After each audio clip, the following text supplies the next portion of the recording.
Rain fell like it always did in Forks. Slow, cold, steady. The forest was dark even before the sun went down. Wet leaves clung to boots. Pine needles shined like needles made of glass. The air smelled clean, but something else cut through it. A sharp, wrong sound tore the quiet. It was not thunder. It was like the world itself had split for one breath. A circle of pale light opened between two trees. It did not burn the wood. It did not crackle like fire. It was smooth and bright, like a doorway made of moonlight. A man fell out of it. He hit the ground on one knee, one hand braced in the mud. A staff struck the earth with a dull thud. His cloak spread out, heavy with rain the moment it touched the ground. He did not panic. He did not scramble like a lost person. He stayed still. He listened. His head lifted. His eyes moved across the trees. His beard was long. His hair was long. His face looked old, but his posture did not look weak. It looked ready. "Not my road," he said, voice low. The circle behind him shrank fast. It thinned like a soap bubble. Then it popped out of existence. The man, Gandalf, stood slowly. Water ran off his hat brim. He breathed in, then out, and frowned like he could taste something bitter. There was life here, deep life, trees, moss, cold rivers. But there was also something else. Something that did not belong. Something that moved too fast and smelled too clean. Something that felt like hunger. A scream cut through the trees. Not far. A human voice. Gandalf turned at once and started walking, then jogging. His staff sank into the wet ground with each step. He did not run like a wolf or a deer. He ran like a person who knew he did not have time. The scream came again. Closer now. He burst through a wall of ferns and saw a narrow trail. A young man in a rain jacket stumbled backward, slipping in mud. His eyes were wide and empty with fear. In front of him, something pale and beautiful leaned forward. It looked like a man, but it moved wrong. Too smooth, too fast, like it did not need to breathe. Its lips pulled back from white teeth. The hiker froze. He could not even lift his hands. The pale thing's head turned slightly, as if it smelled the fear. Then it moved. Not a step, a blur. Gandalf did not shout. He did not hesitate. He lifted his staff and struck the earth once. A bright line flashed between the hiker and the pale attacker. It was not a wall you could see like glass. It was more like the air became hard. The pale thing slammed into it as if it hit a solid door. The impact snapped branches. Leaves exploded into the air. The pale creature bounced back, landing on its feet in a crouch. Its eyes were dark and angry. It stared at Gandalf. Gandalf stood between it and the hiker, staff planted, shoulders square. "You will not touch him," Gandalf said. The creature's mouth opened in a snarl. It lunged again. It hit the invisible barrier once more and skidded sideways, trying to find a way around. It moved with impossible speed. Gandalf turned with it, calm. His staff followed, keeping the barrier between them like a steady hand on a shield. The creature's eyes flicked to the hiker again, then to Gandalf's face. It made a sound that was almost a laugh, like it was used to humans being slow. It dashed to the side, then straight at Gandalf. Gandalf raised his left hand. His palm faced the creature. Light burst out like a flash from a camera, but stronger, white and sharp. The creature jerked back, blinded. It hissed like it had been burned. Gandalf's voice cracked through the rain. "Go." The hiker blinked, like waking up. He stumbled, then ran down the trail. He did not look back. The pale creature shook its head hard, eyes narrowing again. It was angry now. It was not used to prey escaping. It circled Gandalf, fast. It tried to rush past him. Gandalf stamped his staff again. The barrier widened, curved, and held. The creature growled low. Then it stopped. Its head tilted. It smelled something else. Human scent, far off. More humans. The creature's mouth tightened. Its eyes slid from Gandalf to the trees, as if it heard distant engines. It did not want witnesses. It took one last look at Gandalf. Not fear, not respect, more like a promise. Then it vanished into the woods with a blur, leaving only shaking leaves behind. Gandalf stayed still for a moment. He listened again. The forest quieted. The only sound was rain and the distant hum of a truck. He lowered his hand. The light faded. He exhaled, slow. "This is a secret world," he said softly, "and secrets rot when they are fed by hunger." Blue and red lights flickered through the trees. "Police." Gandalf turned toward them, staff in hand, cloak dripping. A man stepped into view first. He was tall, with a sheriff's jacket and tired eyes. He looked like he had been called out of bed one too many times.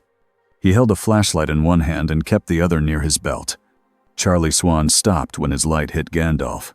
For a second, Charlie just stared. His mouth opened, then closed. Behind him, 2 deputies slowed too. Their boots sank into the mud. Charlie's eyes moved from the staff to the hat to the beard. "Okay," Charlie said, voice careful. Sir, are you part of some group? We got a call about a man screaming." Gandalf looked at him like he was trying to decide the best simple answer. "I am not of any group you know," Gandalf said. "A man ran this way. He was hunted." Charlie's eyebrows pulled together. Hunted by what? Gandalf's eyes flicked to the trees. Something fast, something hungry. Charlie's mouth tightened. He was used to people in the woods. He was used to weird stories. But this sounded wrong. The deputy behind him muttered, "Bear?" Gandalf shook his head once. "Not a bear." Charlie's flashlight beam trembled a little. "Where is the man now?" "Gone," Gandalf said. "He ran. He will live if he keeps running to light and people." Charlie looked around. He saw no blood. No signs of a fight he could understand. Only broken branches and torn leaves. He swallowed. "And you? What's your name?" Gandalf paused. Names were heavy. Names could be used like chains. But he could not stay silent. Silence created panic. "Gandalf," he said at last. Charlie blinked. "Gandalf." "Yes." Charlie stared like he expected the man to laugh and admit it was a joke. But Gandalf did not smile. Charlie rubbed his face with his free hand, rain dripping off his sleeve. "Okay, Gandalf, where are you staying?" Gandalf looked up at the sky. The clouds were low and thick. He did not know this land. He did not know the rules. He did not know the faces that watched it from the dark. "I do not know," Gandalf said. Charlie's eyes narrowed. He did not like that answer. Before Charlie could speak again, a new scent drifted in. It was clean. Too clean. Like stone after rain. Charlie did not notice it, but Gandalf did. He stiffened slightly. A figure stepped out from the trees as if the forest itself made space for him. He looked like a man in his 30s. Blonde hair, kind face, calm eyes. He moved with a smooth, careful grace. Charlie turned his light on him. "Dr. Cullen?" Carlisle Cullen gave a small nod. His voice was gentle. "Charlie, I heard there was trouble." Charlie let out a breath he did not know he was holding. "Yeah, you could say that." Carlisle's eyes shifted to Gandalf. They did not widen. They did not show shock the way a human's would.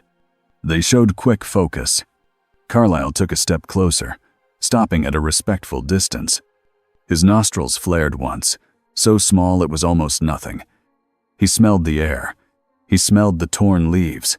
He smelled the fear that had been here. Carlisle's gaze settled on Gandalf's staff, then on Gandalf's face. His voice stayed polite, but the tension under it was real. "You shouldn't be here," Carlisle said. Gandalf met his eyes and understood one thing at once. This was not a normal man, and this forest was not safe. Carlisle led them away from the trail before Charlie could ask too many questions. He did it with care. He did not command Charlie. He suggested, guided, and moved them in a way that felt natural. "Charlie," Carlisle said, still calm, "let me take him. He's soaked and looks disoriented. I can get him warm, check if he's hurt. You can focus on finding the hiker." Charlie hesitated. His eyes flicked from Carlisle to Gandalf. Charlie trusted Carlisle. Everyone did. He was the town doctor.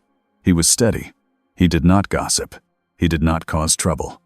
Charlie also did not want to deal with a strange man in a wizard hat while his deputies watched him. Charlie exhaled again. Fine, but I'm going to need a statement. Tomorrow. Gandalf looked like he was about to argue, then stopped. A statement meant words. Words could be arranged. Tomorrow, Gandalf said. Charlie nodded. And, try not to wander. We've got animals out here. Gandalf's eyes held Charlie's for 1 second. So I have seen. Charlie shivered and turned back toward the trail. Carlyle waited until the police lights faded into the trees. Then he looked back at Gandalf. Up close, Carlyle's calm was almost too perfect. His skin was pale. His eyes were a warm gold. Gandalf did not flinch. He had met kings and monsters. He had met both in the same body. But he tightened his grip on his staff anyway. Carlyle spoke softly. What are you? Gandalf answered just as softly. A traveler. A guide. A servant of the good, when I can be. Carlyle's eyes narrowed slightly. That wasn't what I asked. Gandalf tilted his head. Then ask it in a way I can answer. Carlyle studied him. You stopped a vampire. Gandalf's eyebrows rose a fraction. That is what you call them. Carlyle did not deny it. Gandalf looked past Carlyle into the dark forest. There are many names for such things. Carlyle's face stayed controlled. If you can do what I think you can do, then this place is about to change. Gandalf's voice stayed calm. This place has already changed. It simply does not know it yet. Carlyle hesitated, then made a decision. Come with me, he said. If you stay out here, you'll be found by the wrong kind of vampire, or by the wolves. The wolves? Gandalf repeated. Carlyle's mouth tightened. It's complicated. Gandalf gave a short nod. Most important things are. They moved through the trees at a pace Carlyle chose. Not human walking speed. Faster. Much faster. Carlyle was careful not to make it look impossible. But Gandalf still noticed. He noticed how Carlyle's feet barely slipped in the mud, how Carlyle knew where every root was without looking. Gandalf did not comment. He watched. He learned. When the Cullen house came into view, it stood like a clean piece of modern stone and glass set into wild forest. Warm light glowed inside. Carlyle opened the door and guided Gandalf in. The air changed at once. It smelled like many vampires, but it also smelled like restraint, like control, like a choice repeated every day. A young woman appeared first, small and sharp, eyes wide. Alice. Behind her came a tall man with bronze hair and a guarded stare. Edward. A huge, muscular man stepped into the hallway, face tight. Emmett. A woman with kind eyes and stiff shoulders, Esme, stood near the back like she was ready to calm a storm. They all froze when they saw Gandalf. Not because he looked scary, because he looked wrong in a way they could not name, like a piece from another board game placed on their table. Carlyle spoke with steady authority. This is Gandalf. I found him in the forest. There was an incident. Edward's eyes locked on Gandalf's face, his head tilted slightly, as if listening. Then his eyebrows pulled together. Alice blinked hard. Once, twice. Her voice came out quick. I didn't see him. Carlyle's gaze snapped to her. What? Alice shook her head, eyes darting like she was trying to grab something in the air. I didn't see him coming. I didn't see him in the forest. I don't see him now. Edward's jaw tightened. He still stared at Gandalf. I can't hear him, Edward said quietly. Gandalf looked from one to the other. You see much and you hear much, he said. That is a burden. Edward's eyes narrowed. What are you? Carlyle lifted a hand. Not like that. Emmett snorted, half angry, half curious. He stopped a vampire, you said? With a flashlight staff? Alice shot Emmett a look. Emmett. Gandalf's eyes flicked to Emmett, then to Alice. He saw their bonds. He saw their pattern. A family. Unnatural, but real. He drew in a slow breath and chose his words. I am not your enemy, Gandalf said. But I will not pretend I am helpless either. Edward's stare was sharp. You feel old. Gandalf's mouth twitched. Almost a smile. I have been called worse. Carlyle stepped forward. Everyone give us space. Let's do this properly." Gandalf's eyes lit with approval at the phrase properly. Carlyle led Gandalf into the main room. The others spread out around the edges like a team taking positions without thinking. Carlyle pulled a chair out from the table. Gandalf looked at it, then looked at Carlyle. "A council," he said, as if naming a rule. Edward's brows lifted. "A what?" "A council," Gandalf repeated. "We sit, we speak, we listen, we decide what must be done." Emmett muttered, "This is Forks, not medieval times." Gandalf sat anyway, cloak dripping onto the floor. He set his staff beside him with care, like it mattered. Carlyle sat across from him. The room felt like a standoff and a welcome at the same time. Carlyle spoke first. "You were in a place you shouldn't exist. You appeared without warning. That kind of thing draws attention." Gandalf nodded once. "So it seems." Edward leaned forward slightly. "Where did you come from?" Gandalf did not answer right away. He chose a simpler truth that still held weight. "From far," he said. "From a place with mountains and old stories." Alice said quickly, "How far? Like Europe?" Gandalf looked at her. "Farther than that." Edward's eyes narrowed again. "That's not an answer." Gandalf's voice stayed even. "It is the only one you will get tonight." Carlyle watched Gandalf's face carefully. "We need to know if you are dangerous." Gandalf's gaze sharpened, but his tone stayed calm. "If I wished harm, you would have felt it already." Emmett shifted, muscles tightening, like he wanted to test that claim. Esme stepped forward, voice soft. "You saved someone." Gandalf's eyes softened. "Yes." Esme's shoulders lowered a fraction. "Then you can't be all bad." Edward's lips pressed together. He looked frustrated, but also curious. Carlyle folded his hands. "Tell me what happened in the forest." Gandalf gave a clean, simple account. A scream, a hunter, a barrier, light, the human running.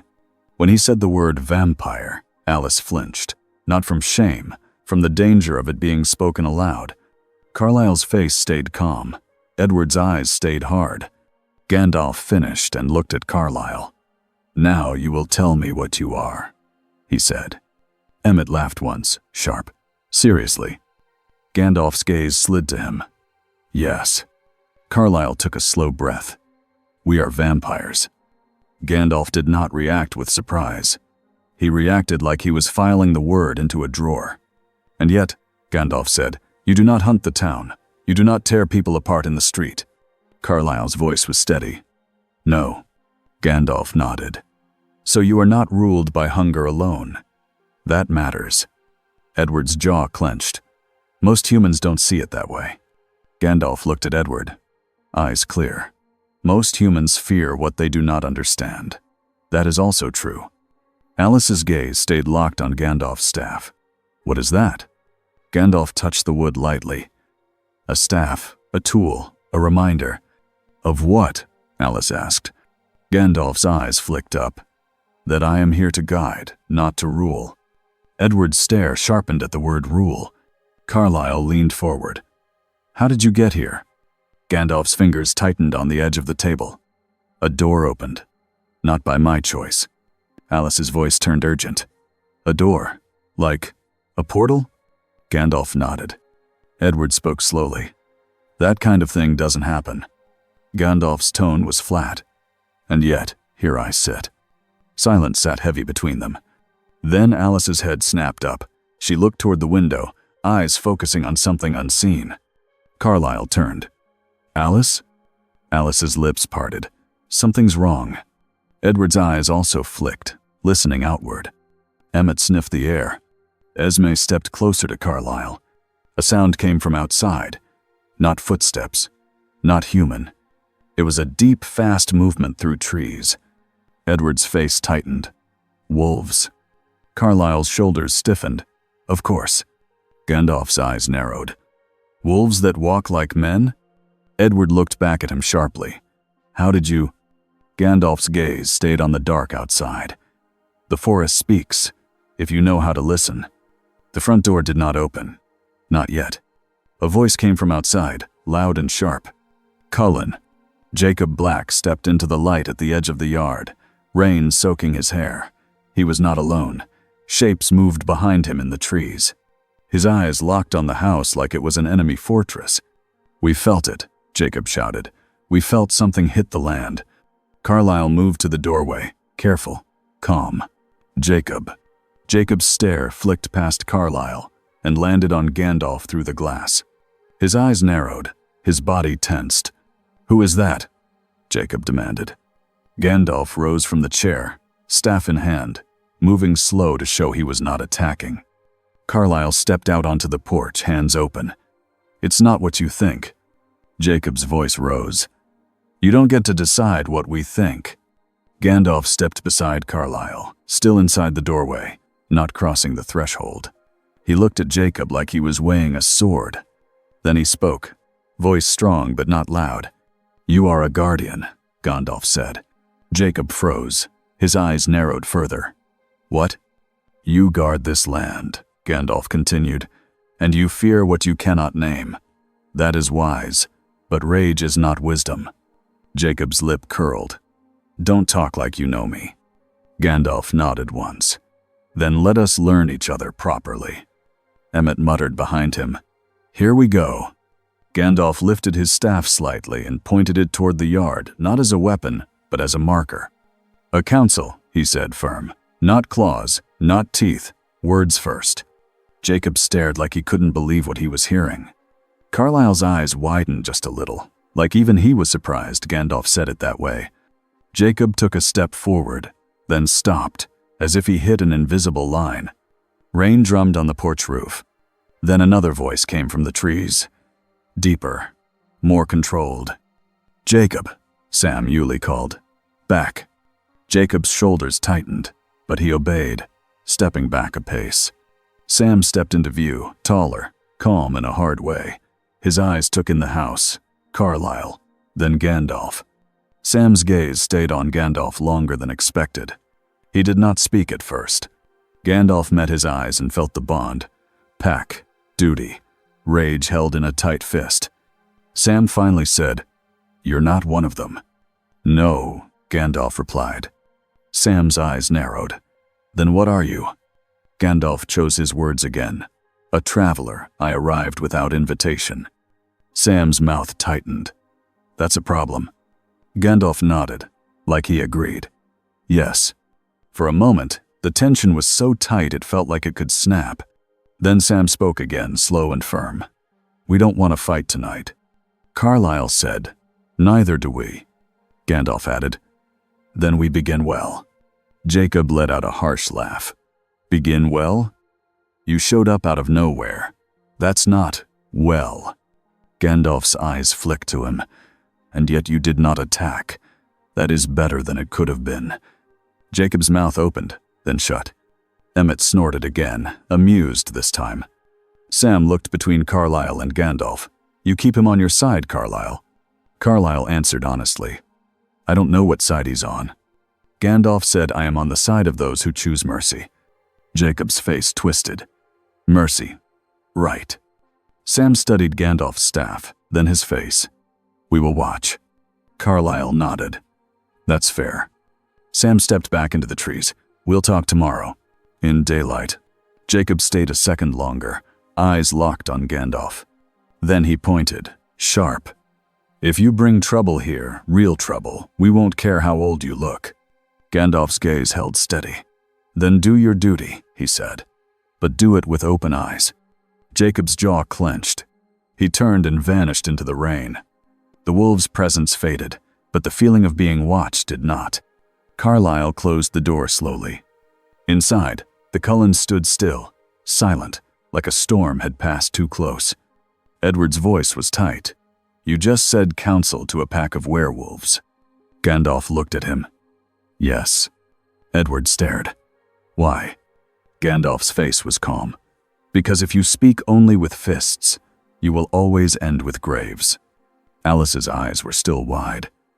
"I still can't see you." Gandalf turned to her. His voice softened. "Perhaps that is a mercy." Carlyle rubbed his forehead once, then straightened. He looked around at his family, then back to Gandalf. "Tomorrow," Carlyle said, "we do this properly. We figure out what you are. We figure out what that door was, and we figure out how to keep the town safe."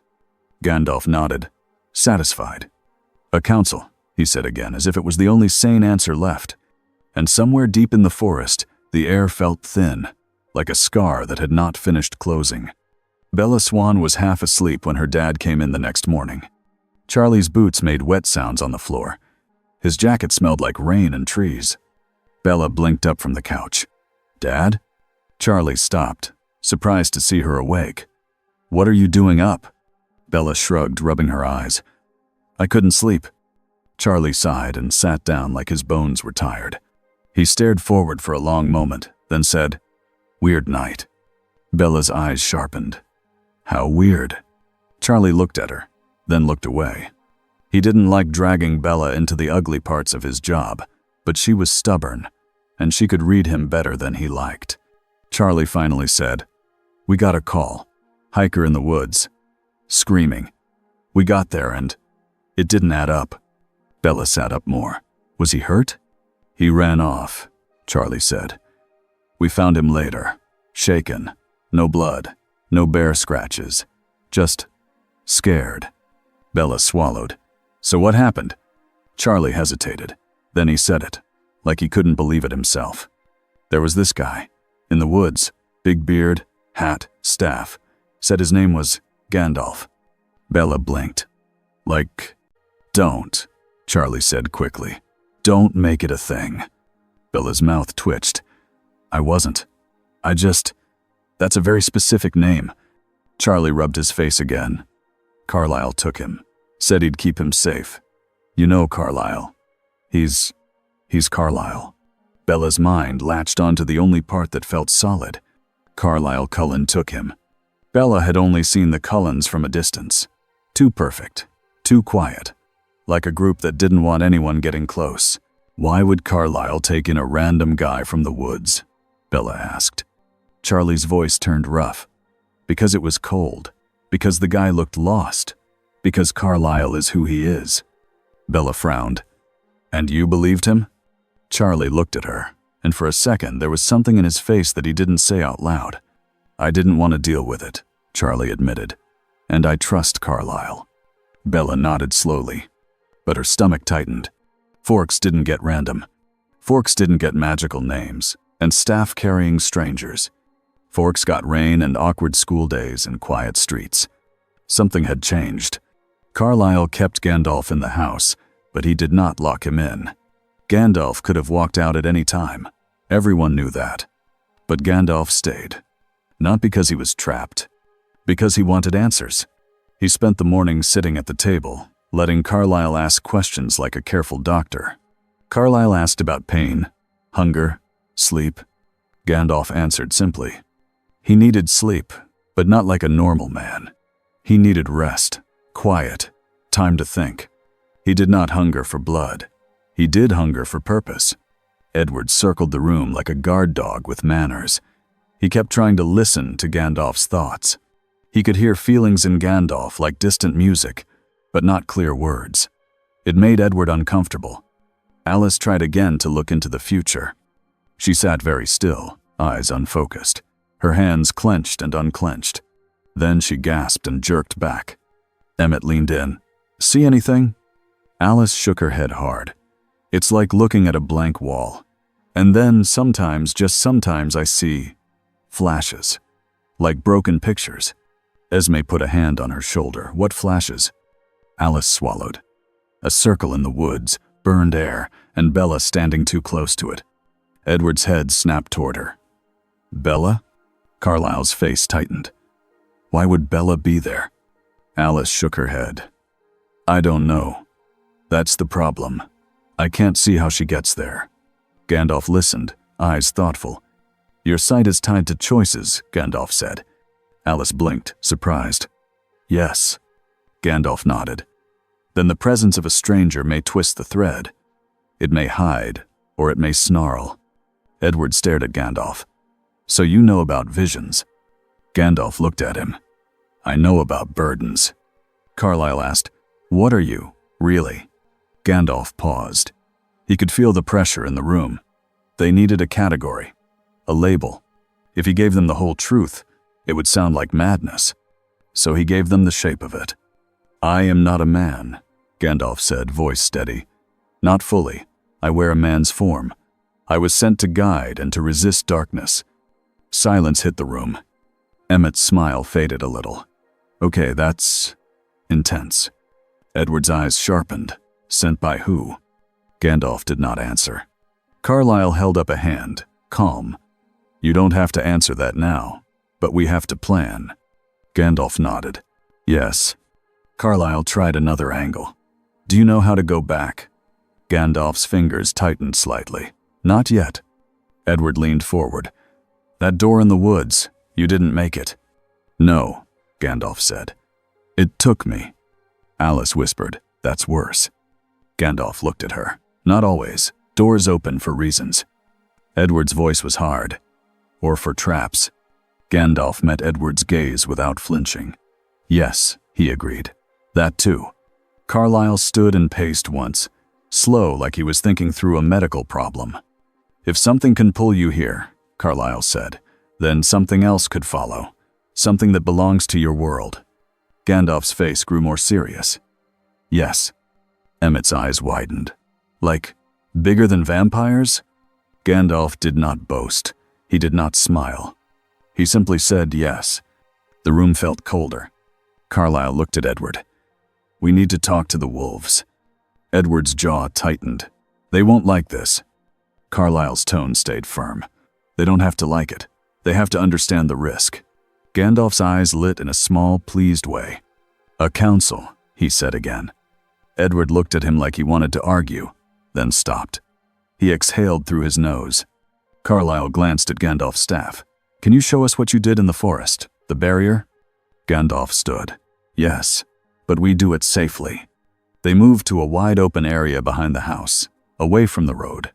Rain still fell, soft and steady. Carlyle stood at one end of the clearing, Emmett at the other. Gandalf planted his staff in the mud. He closed his eyes for one moment, not like a spell with fancy words, but like a man choosing focus. Then he spoke, voice low and clear. "No harm will pass this line." He tapped the staff once. A faint shimmer moved through the air, almost invisible, like heat over pavement. Emmett stepped forward and punched the air where the shimmer was. His fist stopped dead, not slowed, stopped. Emmett blinked and tried again, harder. His arm bounced back as if he hit steel. Emmett stared at Gandalf like he was both annoyed and impressed. "Okay, that's not normal." Edward moved closer and pressed his hand against the barrier. He felt nothing on his skin, but the force was there, pushing back. Edward's eyes narrowed. "It doesn't feel like anything, but it stops everything." Gandalf opened his eyes. "It is a boundary, a rule made solid." Carlyle watched, mind racing. "Can you place it anywhere?" "Within reason," Gandalf said, "and not without cost." Edward looked at him sharply. "Cost?" Gandalf's voice stayed calm. "Power is not free. It is carried." Alice walked the edge of the barrier, fingers hovering near the shimmer. "This is why I can't see you," she whispered. Gandalf looked at her. "Perhaps your sight is also a boundary," he said, "and I do not belong inside it." Carlyle straightened. "If you can do this, then the Volturi." Edward's head snapped up. "Volturi." Emmett's face shifted. "They'll come." Esme's expression tightened with quiet fear. Gandalf looked between them. "Who are the Volturi?" Carlyle's voice turned careful. "They are the rulers of our world." Gandalf's eyes sharpened. "Rulers." Edward's jaw clenched. "They enforce secrecy." "And control," Emmett added, voice bitter. Gandalf's face grew still. "Then they will notice a door has opened, and they will not like that it opened without their permission." Carlyle nodded once. "Exactly." As if the world wanted to prove the point, a wind moved through the trees. Not a strong wind, just enough to make the leaves shiver. Gandalf's head turned toward the deep forest. He felt it again. That thin place. that scar in the air, and something far away, like eyes turning toward forks. The meeting with the wolves happened at the treaty line, where the land felt like it changed without a fence. Carlisle came alone at first, slow and open. Edward stayed back in the trees. Alice and Esme waited farther away. Gandalf came too, staff in hand, moving with steady steps. On the other side, Sam stood with two others. Jacob was there, arms crossed, face tight. The rain made everything look gray. The ocean smell was faint in the air. Sam's eyes moved over Carlisle, then locked on Gandalf. "Still here," Jacob said, voice flat. Gandalf nodded. "Yes." Jacob's gaze flicked to the staff. "You always carry that thing?" Gandalf's eyes twinkled for half a second. "It helps people take me seriously." Jacob opened his mouth, then shut it, thrown off. Carlisle cleared his throat. "We need to talk." Sam's voice was firm. "Talk then." Carlisle kept it simple. "Something happened last night. It wasn't just vampire business. It was something new." Jacob scoffed. "New trouble. Same story." Gandalf stepped forward just enough to be heard, but not enough to threaten. "I arrived through a tear in the world," Gandalf said. One of the wolves, Paul, let out a sharp laugh. "Sure you did." Sam lifted a hand. "Paul." Gandalf did not get angry. He simply looked at Paul, then said, "If I wished to lie, I would tell a better lie." Paul's grin faded. Jacob's eyes narrowed. "Prove it." Carlisle's eyes flicked to Gandalf, warning, "Don't." Gandalf lifted his staff slightly. He did not blast light. He did not do anything wild. He tapped the ground once. The air between him and Jacob shimmered. Jacob stepped forward on instinct, fast and aggressive. His foot hit the barrier. He stopped so hard his body jerked back. Mud splashed. Jacob stared at the empty air like it had insulted him. Sam's expression shifted, sharp now. He stepped forward and touched the barrier with 2 fingers. His face tightened. He could feel it. He looked at Gandalf again, voice lower. "What are you?" Gandalf answered the same way he had before. "A traveler, a guide, a servant when I can be." Jacob's voice rose. "Servant of what? Vampires?" Gandalf's eyes hardened. "No." Sam held Jacob back with one look. Then Sam asked, "Why are you here?" Gandalf's voice stayed steady. "I did not choose this place, but now that I am here, I will not ignore the danger." Jacob pointed at Carlisle. "Danger is already here." Carlisle's face stayed calm, but his eyes were tired.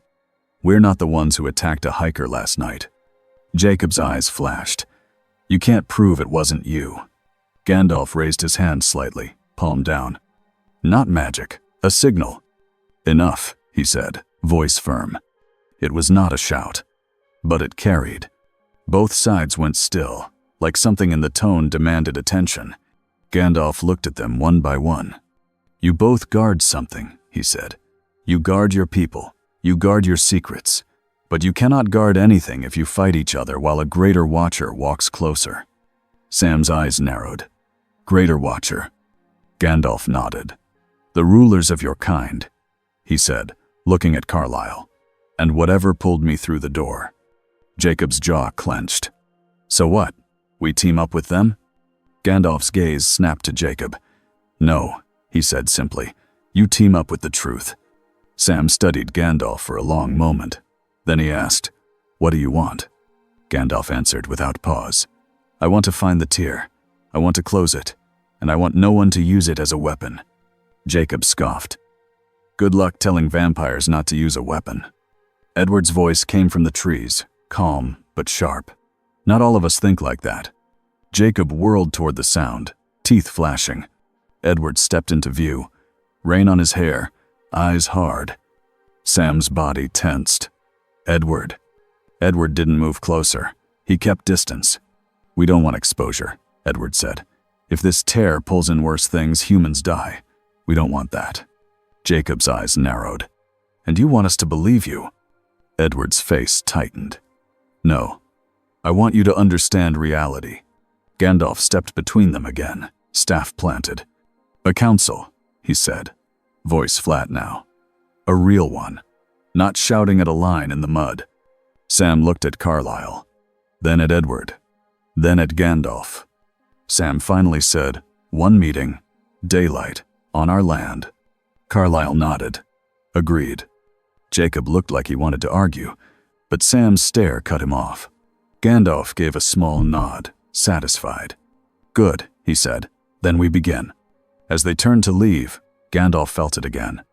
Not from the wolves. Not from the Cullens. From far away.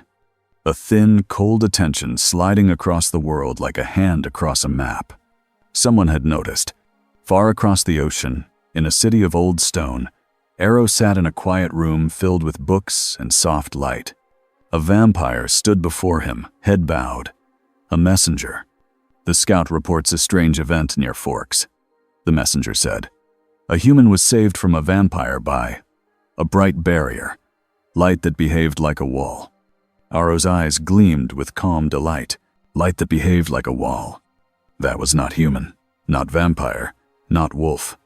Arrow leaned forward slightly, hands folded like a patient teacher. "Did the scout see the one who made it?" Arrow asked. "Yes," the messenger said. "An old man, staff, hat. He called himself Gandalf." Arrow repeated the name softly, tasting it. "Gandalf." He smiled. Not a happy smile. A hungry smile. "Interesting," Arrow said. "Very interesting." He turned his head slightly toward the shadows behind him. Jane stepped forward, face blank. Alec followed, eyes calm and empty. Arrow's voice stayed gentle. "We have a new piece on the board," he said, "and it appears without our permission."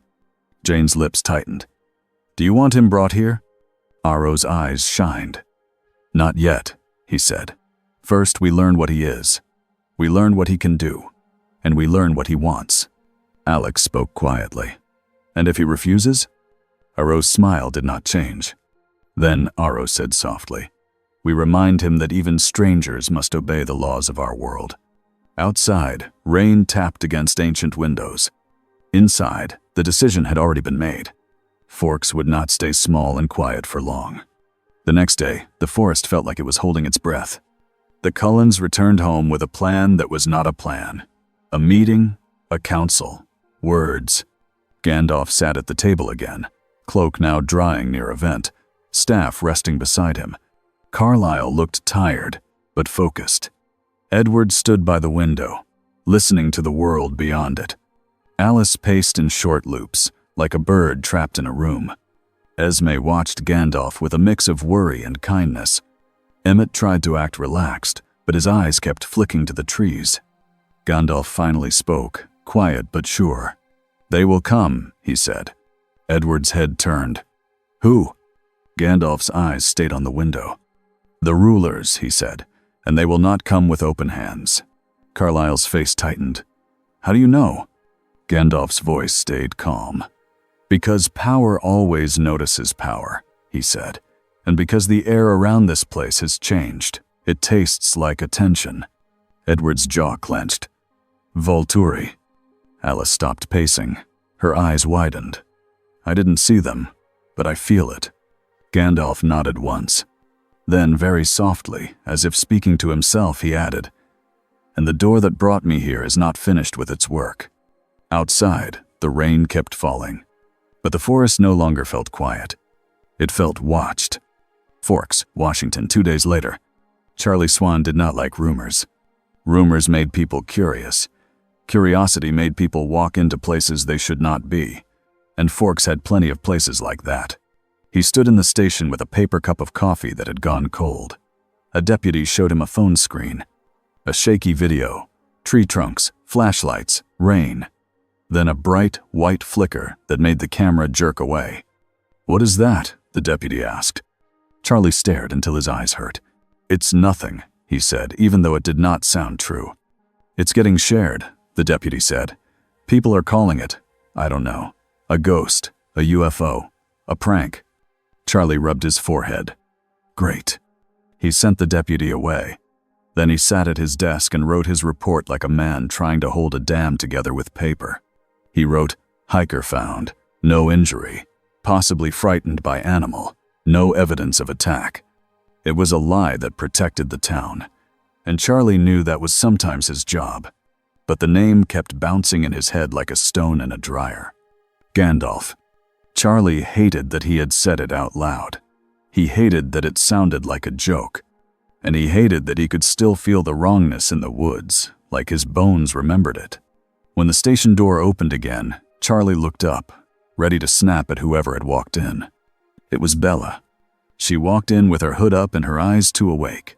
Charlie's shoulders dropped a little. "Bells, why are you here?" Bella shrugged. "You were weird last night, and you left early this morning." Charlie frowned. "I'm always weird." Bella walked closer and leaned on the counter like she was bracing for a fight. "You said Carlisle took that guy." Charlie's eyes sharpened. "I told you not to make it a thing." "I'm not making it a thing," Bella said. "I'm asking because you looked scared. And you never look scared." Charlie's mouth tightened. He didn't answer right away. Bella lowered her voice. "Dad, what happened in the woods?" Charlie looked at her, then away. He could tell her bear again. He could tell her prank. He could tell her don't worry. Bella would not accept it. She would just go looking on her own. Charlie sighed, low and rough. "Something attacked that hiker," he admitted. "Not a bear." Bella's stomach tightened. "What was it?" Charlie's eyes flicked up. "I don't know, but Carlisle." He knew more than he said. Bella's eyes narrowed. "So Carlisle is involved." Charlie pointed a finger at her. "Bella, do not go to the Cullen house." Bella blinked. "I didn't say I would." Charlie's stare held. He didn't buy it. Bella looked away first. "You can't stop me from asking questions." Charlie's jaw clenched. "I can stop you from walking into danger." Bella's voice went flat. "Then tell me the truth so I don't have to." Charlie had no good answer. He watched her walk out, and he felt a cold drop in his chest. Because Bella was not reckless. She was stubborn, and that could be worse. At the Cullen house, Carlisle tried to keep the world quiet. He did everything like a doctor in a storm. Calm voice, clear steps, no wasted motion. But inside, his family could feel the shift. The land was tense. The wolves were watching. And somewhere far away, something old had turned its head toward Forks. Gandalf sat at the table again, like it was the only place that made sense for decisions. He had asked for paper. He had asked for a pencil. He had asked for a proper list of names. Alice had brought him a notebook with a little annoyed sigh, like she was doing homework for someone else. Gandalf wrote slowly, neat, patient. Carlisle watched him. Edward stood near the window, listening to the woods, jaw tight. Emmett leaned against a wall with arms crossed, acting relaxed, but not fooling anyone. Esme moved around the kitchen like she was trying to make the house feel normal by force. Alice paced. Then she stopped. Her head snapped up, her eyes went unfocused. Edward turned at once. "Alice." Alice whispered, "They're moving." Carlisle's shoulders stiffened. "Who?" Alice blinked fast. "Not wolves, not like that." She swallowed, and her voice shook. "It's like a cold line stretching across the world, like a hand reaching." Edward's face went hard. "Volturi." Gandalf lifted his head. He didn't need a vision to feel it. The air had a pressure now, like a storm before the first lightning. Carlisle spoke carefully. "We need to keep this contained. No humans. No mistakes." Gandalf tapped the table once with a finger. "And no lies between allies," he said. Edward glanced at him. "Allies?" Gandalf's gaze was steady. "You are all trying to protect something. That makes you closer than you admit."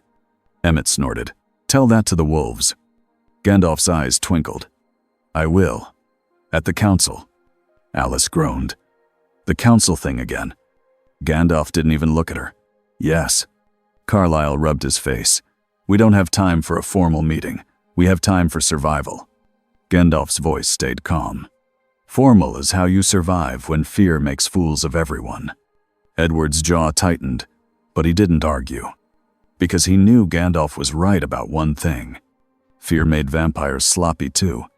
A sound came from outside. Not footsteps. Not wolves. A car. Slow, careful. Tires on wet gravel.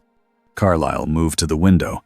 Bella Swan stood in the driveway with her hood up and her arms folded, like she had decided she would not be moved by weather or warning signs. Edward's face shifted at once. Frustration. Worry. Something softer underneath. Carlyle's voice dropped. Bella is here. Alice's eyes widened. No. Edward's hands curled into fists. Why would she come here now? Gandalf stood, slow. Because she is brave, he said simply. And because someone tried to hide the truth from her. Edward shot him a look. This isn't about bravery, this is about her getting killed. Gandalf's gaze held. Then guide her, he said. Do not shut the door and hope danger forgets your address. Carlyle hesitated for only a second, then moved. He opened the door before Bella could knock. Bella looked up at Carlyle with a face that tried to stay calm but failed. Dr. Cullen, she said. My dad is lying to me. Carlyle sighed. Bella, I know something happened, Bella said quickly. I know there was a hiker. I saw people talking. And my dad said there was a man in the woods. Carlyle's eyes flicked behind her. The road was empty. No neighbors watching. He stepped aside. Come in, he said softly. But you need to understand. Bella stepped inside, and her words stopped. Because she saw Gandalf. He stood near the table, tall, dripping rain from his cloak, staff beside him. He looked like a storybook that had walked into someone's living room. Bella stared. Gandalf looked back with the calm of a person who had seen dragons and kings and did not find a teenage girl very scary. Bella found her voice again, small and sharp. Okay, she said. That's not normal. Emmett muttered. Understatement of the century. Edward watched Bella like he was ready to catch her if she fainted. She did not. Bella swallowed and took a slow breath. Her eyes stayed on Gandalf. Are you the guy from the woods? She asked. Gandalf nodded. I was in the woods, he said. Bella's eyes narrowed. And your name is really Gandalf? A tiny pause. Gandalf could lie. He could pick a safer name. But he did not like lies that were only for comfort. Yes, he said. Bella stared harder, like she could force the answer to make sense. Then she said very quietly, That's from a book. Gandalf's eyes softened. Many things are in books, he said. That does not make them untrue. Bella blinked at that. Carlyle stepped in. Bella, you're in danger being here. Bella's gaze snapped to him. So I was right, she said. Something is happening. Edward's voice was tight. Bella, you should go. Bella looked at Edward and frowned. You're acting like this is about me, she said. But you're scared about something else. Edward's eyes flashed. You don't understand. Bella's voice rose. Then explain it. The room went still. Gandalf lifted one hand, palm down, like he was pressing a loud room into silence. Council, he said. Bella blinked. What? Gandalf stepped closer, not threatening. Just present. We speak one at a time, Gandalf said. We tell what we know. We decide what must be done. Bella stared at him, then at Carlyle, then at Edward.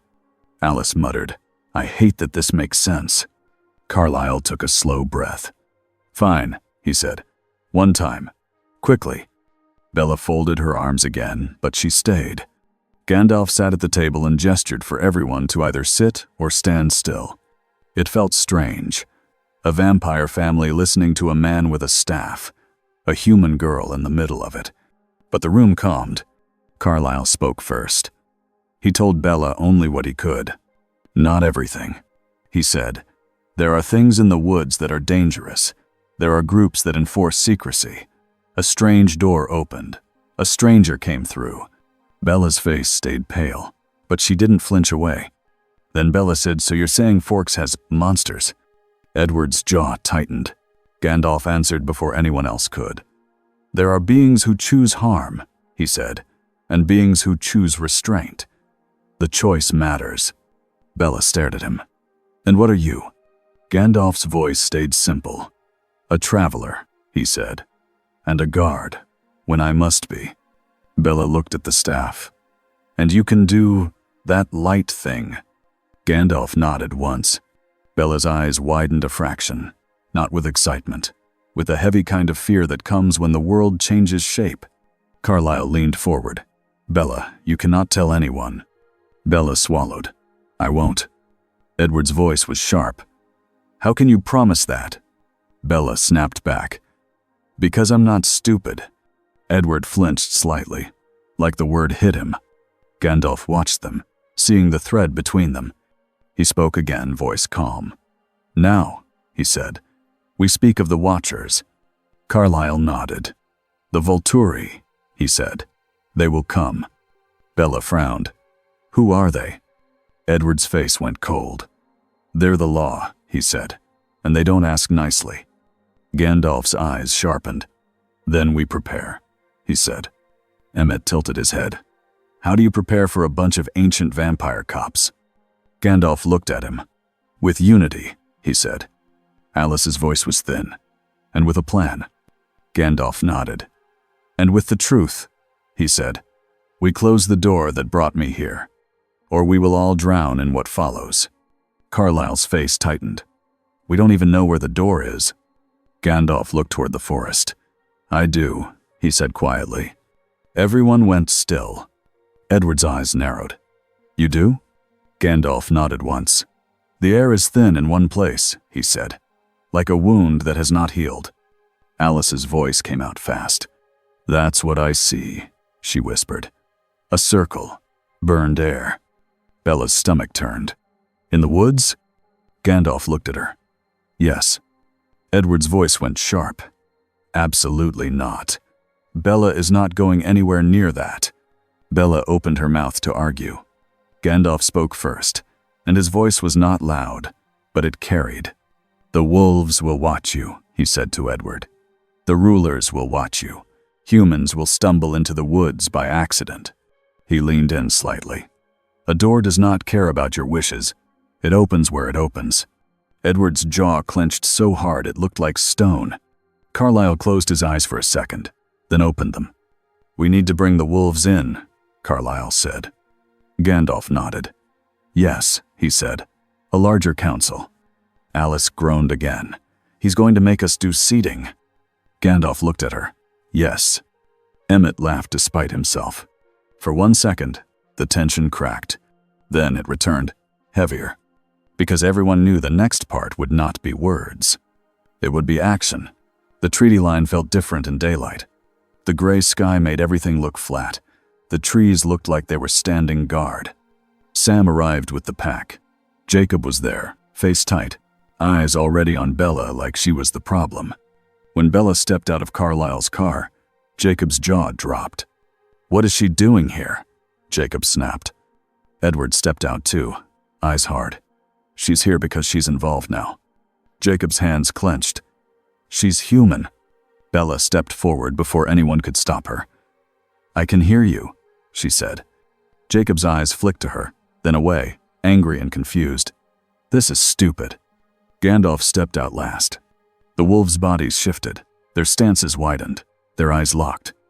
They did not know his name beyond a strange sound. They did not know what he was, but they could feel the weight of him. Sam's gaze narrowed. You again. Gandalf nodded. Yes. Sam looked at Carlyle. You brought a human. Carlyle's voice was careful. She came on her own. Bella muttered, thanks. Jacob shot her a look. Bella, go home. Bella crossed her arms. No. Edward's face tightened, but he didn't pull her away. He knew it would only make her fight harder. Gandalf planted his staff into the wet ground. He looked at both sides. This is the council, he said. Jacob muttered. We're not sitting in a circle holding hands. Gandalf's eyes slid to him. You do not need hands, he said. You need ears.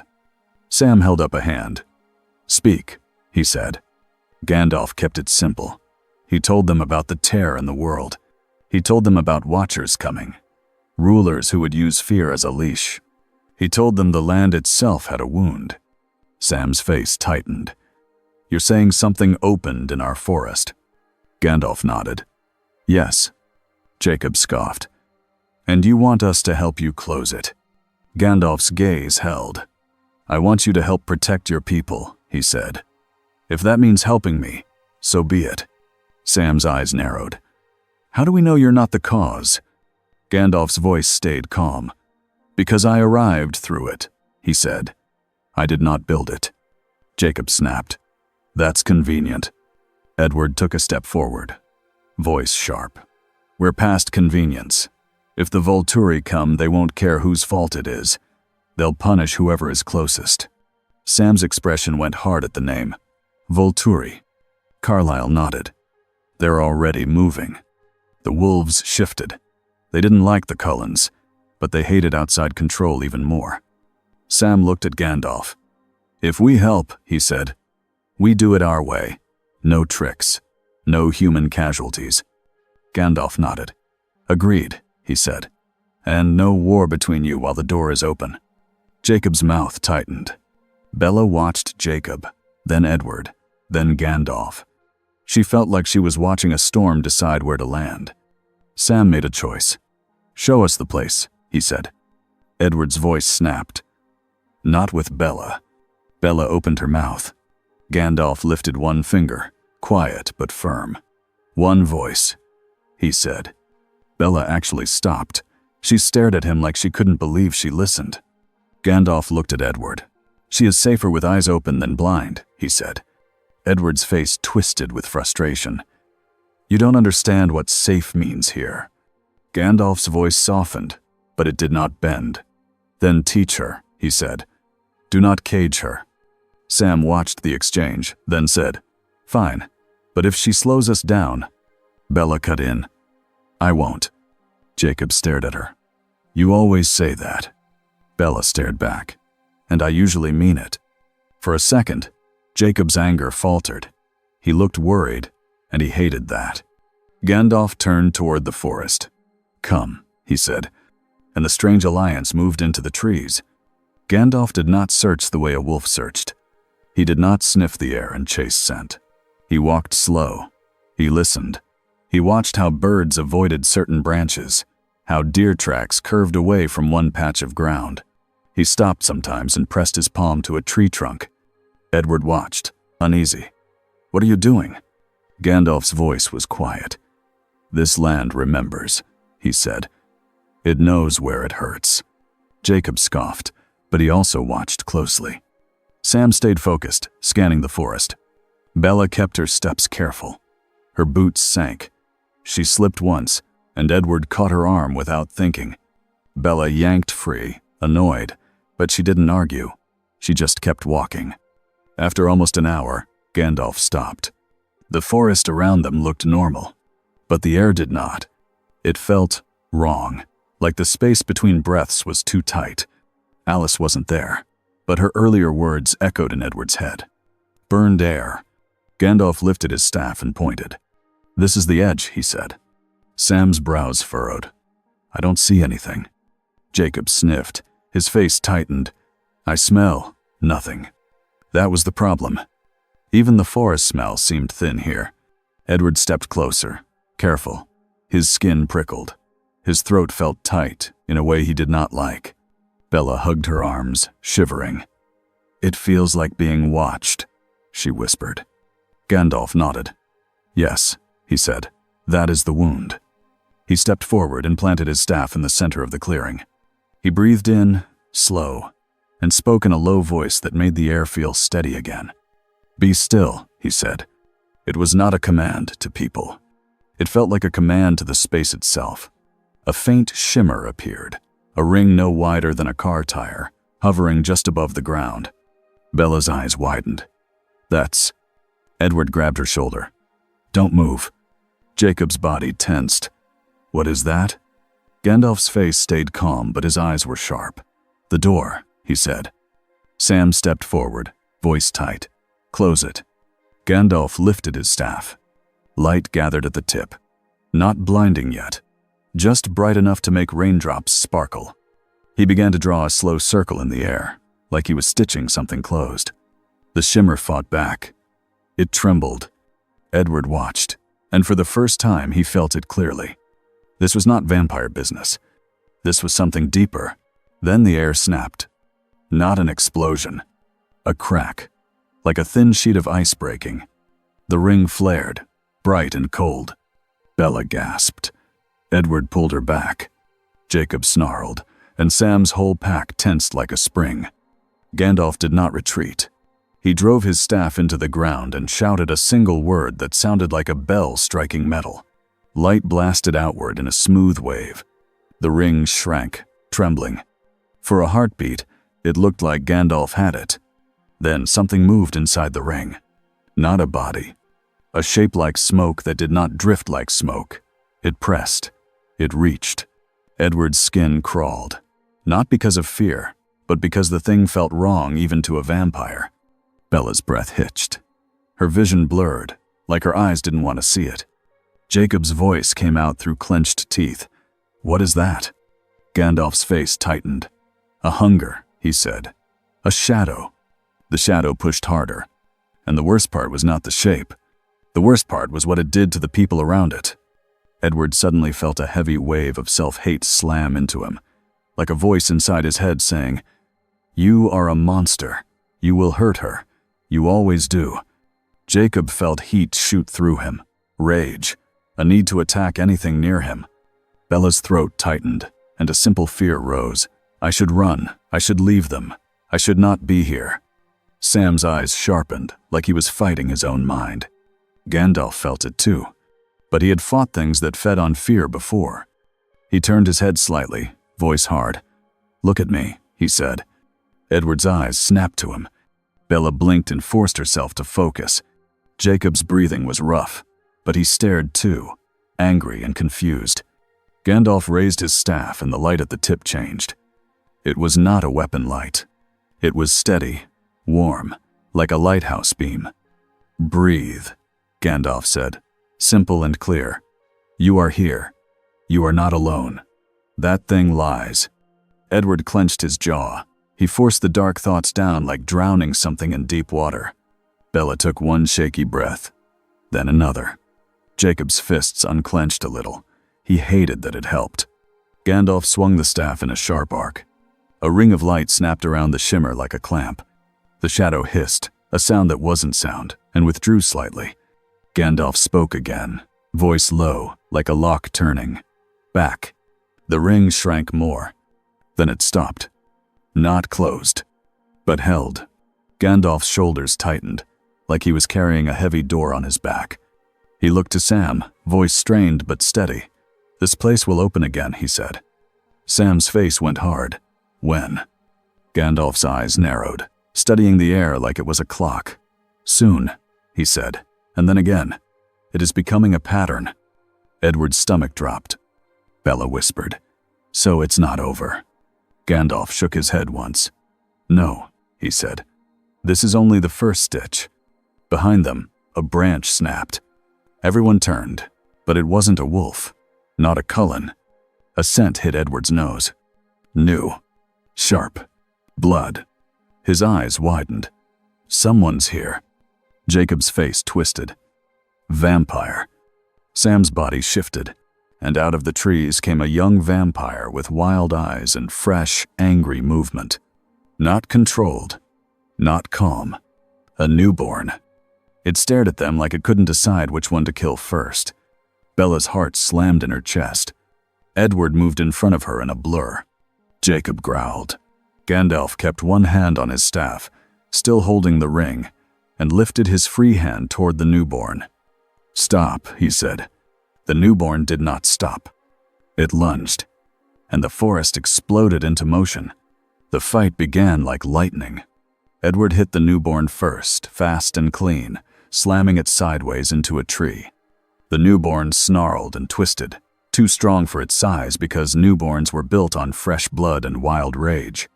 Jacob shifted in a flash of heat and bone. Wolf form burst out of him, huge and fast. He slammed into the newborn, jaws snapping. Sam's pack rushed in too, wolves appearing like a wall of moving muscle and teeth. Bella stumbled back, breath tearing, eyes wide. Esme wasn't there. Alice wasn't there. Emmett wasn't there. This was not the whole Cullen team. This was a small group caught at the wrong moment. Gandalf was still at the center of the clearing, holding the thin place like a man holding a door shut while a storm tried to force it open. Edward ripped the newborn's arm off with a sharp twist. The newborn screamed and tried to bite. Jacob's jaws clamped down on the newborn's shoulder and yanked it away from Edward. Sam barreled in and knocked it off its feet. Edward snapped, "Bella, run." Bella's legs refused to move for 1 second. Then she forced them. She backed toward the trees, eyes scanning, trying not to trip. And then she saw it. Another newborn. Then another. They came from different directions, drawn like insects to a light.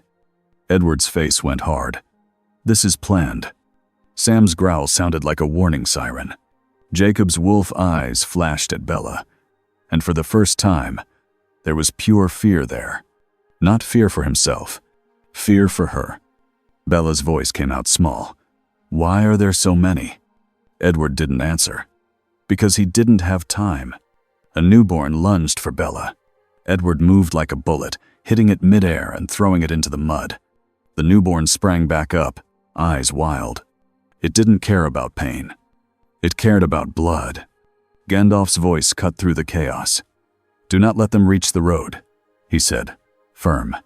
Sam's pack split fast, half holding the newborns, half blocking paths toward town.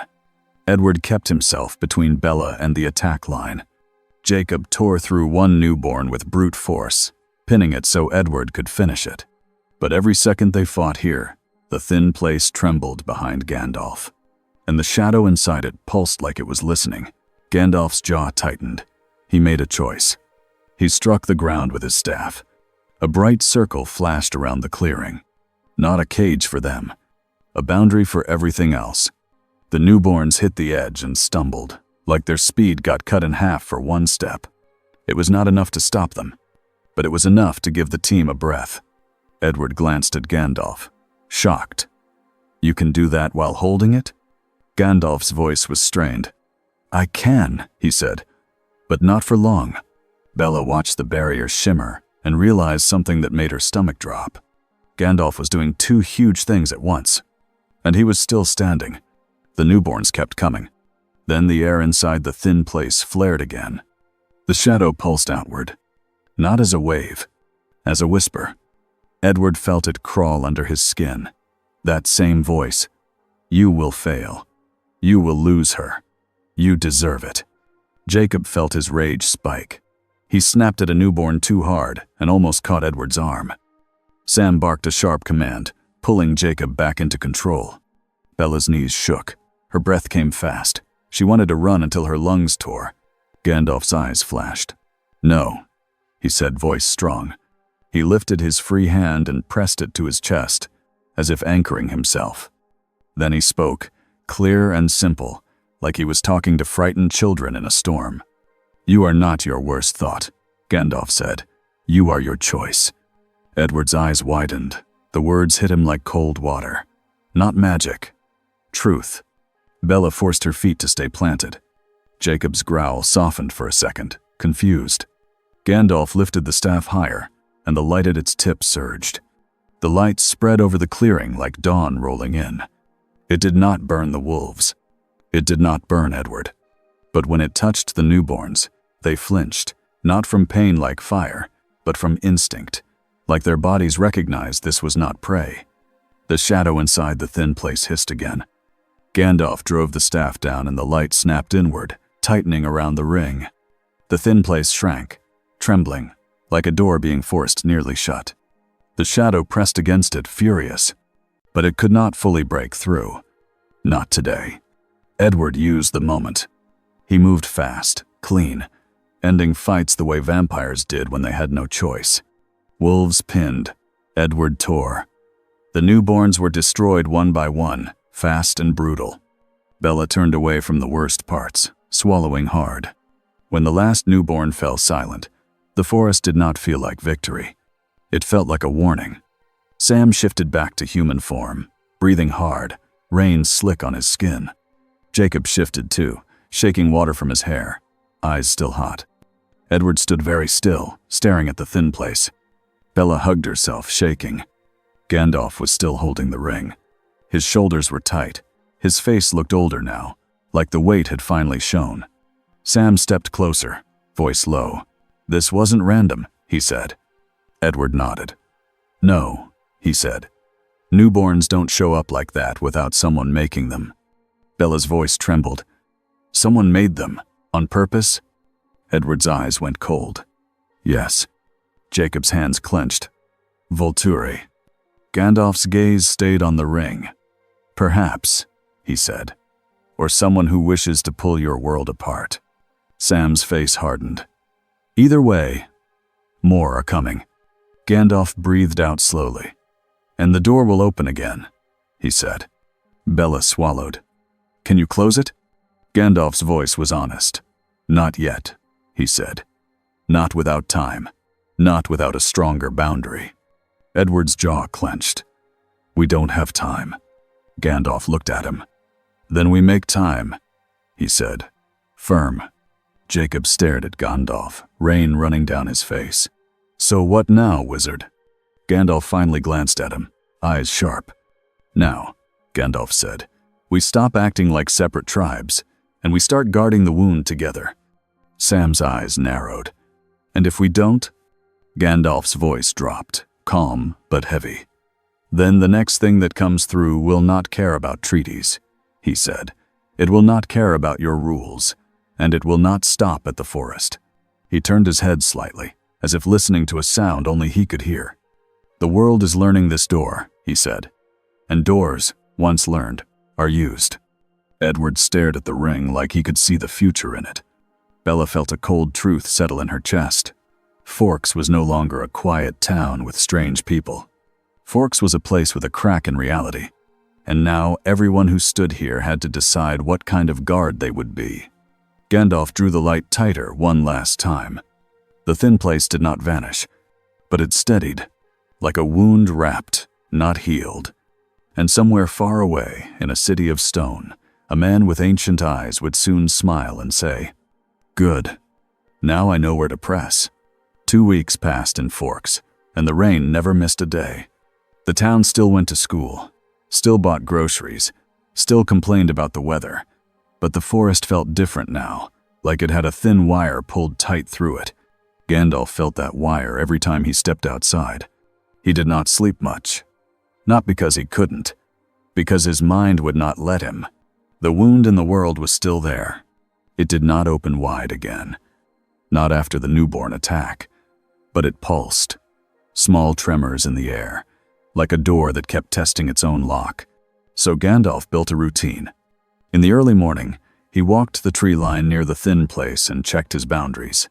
He planted small marks in the ground stones, carved lines in bark, a few simple knots tied to low branches. To a normal person, it looked like nothing. To Gandalf, it was a map of pressure and balance. At midday, there was the council. He insisted on it like it was the only sane thing in a world full of sharp teeth. They met in a place that was not Cullen Land and not Wolfland. An empty park shelter near the edge of town. It had a wooden roof, a picnic table, and a trash can that always smelled like wet paper. Carlyle arrived first, calm and careful. Sam arrived with 2 from the pack, shoulders tight. Edward often came, face unreadable. Jacob came when he felt like it, which usually meant he showed up late and angry. Bella came almost every time. At first, everyone hated that. Then they got used to it, the way people got used to storms. Bella sat at the end of the table with a notebook and a pen. She wrote down Gandalf's minutes, which was a fancy way of saying she wrote down what people agreed to do. Gandalf made rules. 1 at a time, he said. No threats, he said. No speaking over the person who holds the stone, he said. The stone was just a smooth river rock Bella found and cleaned off. Gandalf treated it like it mattered. Jacob called it the talking rock once, with a nasty grin. Gandalf looked at him and said, "Yes." Jacob blinked, thrown off. "That's not an insult." Gandalf's eyes twinkled. Most true things are not. That became the rhythm of the days. The wolves watched the roads near the forest, keeping hikers away when they could. The Cullens watched the deeper trees and handled threats that moved too fast for humans to ever see. Charlie did his job without knowing why he kept feeling the urge to put up more warning signs. Bella did her job too. She was a bridge, whether anyone liked it or not. She carried messages between sides when tempers flared. She translated vampire calm into human words. She translated wolf anger into something Carlisle could answer without starting a war. Edward did not like it. He stood near her too often. He watched her like the forest itself was a gun pointed at her head. Bella hated being watched like that, but she also noticed that Edward looked tired in a way that had nothing to do with sleep.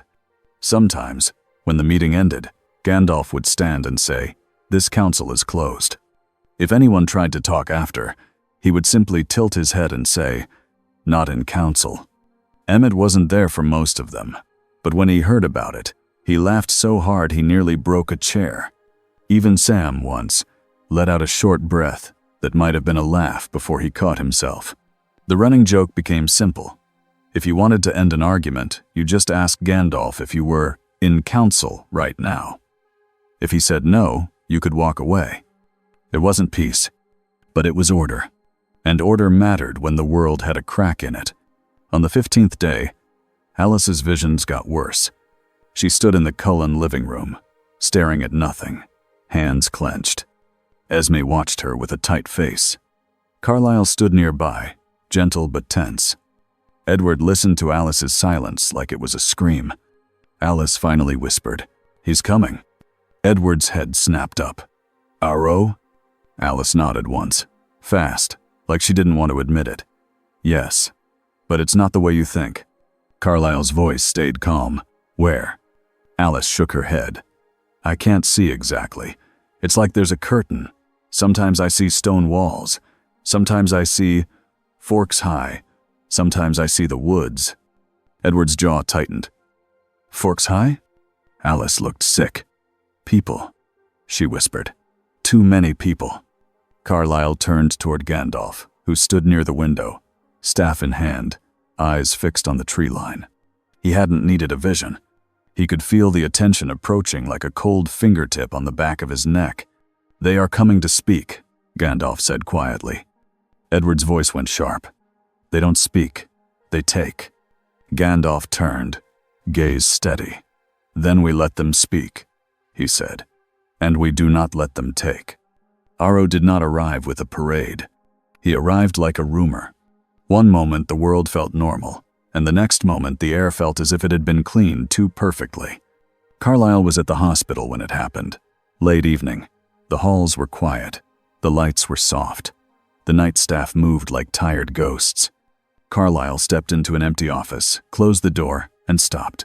A man stood inside, smiling as if he had been invited. Aro's eyes shone with polite delight. His posture was relaxed. His hands were open at his sides. Jane and Alex stood behind him, still as statues. Carlisle felt a cold clamp in his chest. "Aro," Carlisle said, voice controlled. Aro's smile widened. "Carlisle," he said warmly. "It has been far too long." Carlisle did not move forward. "You shouldn't be here." Aro's eyes flicked around the office like he was admiring it. "And yet," he said softly, "here I am." There was a gentle knock. Not from the hallway, from the window. Carlisle turned. Gandalf stood outside the glass, rein on his cloak, staff in hand. He looked at Aro through the window like he was looking at a spider that had crawled into a child's bed. The window was closed, but Gandalf's presence filled the room anyway. Carlisle opened the window without thinking. Gandalf stepped inside with steady calm, as if he had walked into a council meeting. Aro's eyes widened a fraction. Not fear. Interest. "Ah," Aro said, voice almost joyful. "So you are real." Gandalf did not bow. He did not offer a hand. He simply said, "You are the ruler." Aro placed a hand on his chest as if touched. "A leader," he corrected gently. "A caretaker of secrecy." Gandalf's gaze did not soften. "A cage keeper," he said. Jane's face tightened. Alex's eyes stayed empty. Aro's smile did not move. "Such strong words," he said. From a stranger. Gandalf stepped closer. stopping at a distance that made it impossible for Aro to touch him without crossing a clear line. "This is not your land," Gandalf said, "and not your door." Aro's eyes glittered. "Ah, the door," he murmured. "That is what interests me most." Carlyle's voice was firm. "Aro, you cannot interfere here." Aro turned his head slightly, still smiling. "My dear Carlyle," he said. "Interfere? I am preventing disaster. There has been activity, hikers, lights, fighting, strange deaths." Carlyle's jaw clenched. Aro's gaze returned to Gandalf. "And you," he said softly, "are the center of it." Gandalf's voice stayed calm. "I did not ask to be." Aro took one slow step forward, careful. "But you are," he said, "so we must be practical." He lifted his hand slightly, as if offering a gift you could not see. "I have an offer," Aro said. "A safe place, resources, knowledge, protection." Gandalf's eyes narrowed. "And the cost?" Aro's smile sharpened in a way that felt honest. "Only your guidance," he said. "Your wisdom, your light." Jane's lips curled slightly, like she enjoyed the word light. Aro continued, voice smooth. "Help us contain this tear. Help us preserve secrecy. In return, I will help you find your way back, if that is what you want." For a moment, the room went very quiet. Carlyle watched Gandalf's face closely. Edward wasn't there. Esme wasn't there. The wolves weren't there. This was not a fair meeting. This was a trap built out of polite words. Gandalf did not answer right away, because the offer touched something real. Home. A place he understood. A war he knew how to fight. A mission he had not finished. He could feel the weight of Middle-earth in his mind like a far-off mountain. Aro saw the pause and leaned into it, voice softer now, almost kind. "You do not belong here," Aro said, "and yet you are carrying their problems as if they are yours. That is noble, but it is also unnecessary." Gandalf's gaze sharpened. "You speak of nobility as if it is a tool," he said. Aro's smile stayed. "Everything is a tool," he said, "if you live long enough." Carlyle's voice cut in. "Aro, don't." Aro didn't even glance at Carlyle. "We can avoid bloodshed," he said. "We can avoid exposure. You know I am right." Gandalf's fingers tightened around his staff. Then Aro did something small and dangerous. He stepped closer again, and he reached out, as if he meant to touch Gandalf's hand. Carlyle tensed, ready to move. Gandalf lifted his staff slightly. The air between Aro's fingers and Gandalf's skin became hard, like an unseen sheet of glass. Aro's fingertips stopped midair. Aro's smile widened, and his eyes gleamed with delight. "Wonderful," he whispered. Jane's eyes sharpened. "Let me," she said, voice flat. Aro raised one finger without looking back. Jane stopped. Aro lowered his hand and gave a small bow of respect. "You are cautious," he said. "That is wise." Gandalf's voice was steady. "And you are hungry," he said. "That is not." Aro's smile finally changed a little, becoming less friendly. "I am curious," he corrected. "Curiosity built my empire." Gandalf's eyes held his. "Empires fall," he said simply. The words were not a threat. They were a fact. Aro stared for one long second, then laughed quietly, as if he enjoyed being challenged. "My dear Gandalf," Aro said, tasting the name, "I suspect you have no idea what you truly are in this world." Gandalf's gaze did not break. "I know what I choose to be," he said. Aro sighed as if disappointed. "Then perhaps you will need motivation." Jane stepped forward. Her face was blank, but her eyes were sharp like knives. She looked at Carlyle first, then at Gandalf, like she was choosing where to press. Pain slammed into Carlyle's body like a wave. Not physical pain like a broken bone. A crushing, invisible pain that made the mind scream. Carlyle did not fall. He had survived worse. But his face tightened and his hands gripped the desk. Gandalf moved without panic. He stepped between Jane and Carlyle and planted his staff against the floor. Light did not explode. It spread in a smooth sheet, like a blanket placed over a shaking child. The pressure on Carlyle eased enough for him to breathe. Jane's eyes narrowed. Her gift still worked, but it no longer had full teeth. Alec took a step forward, eyes calm. The room started to go dull at the edges. Sound felt far away. Sight felt wrong, like someone was turning off the senses one by one. Gandalf lifted his free hand and held it over his chest again, grounding himself. Then he spoke, low and firm. No. The light from his staff tightened, not brighter, but steadier. It drew a boundary around his mind. The dullness stopped spreading. Alec's face didn't change, but there was a slight pause, like even he felt the resistance. Aro watched, thrilled. He lifted his hands in surrender. Enough, he said gently. Jane stopped at once. Alec stopped at once. Carlyle straightened slowly, breathing controlled. Aro's voice returned to its warm tone. You see, he said to Gandalf, this is exactly why you should work with us.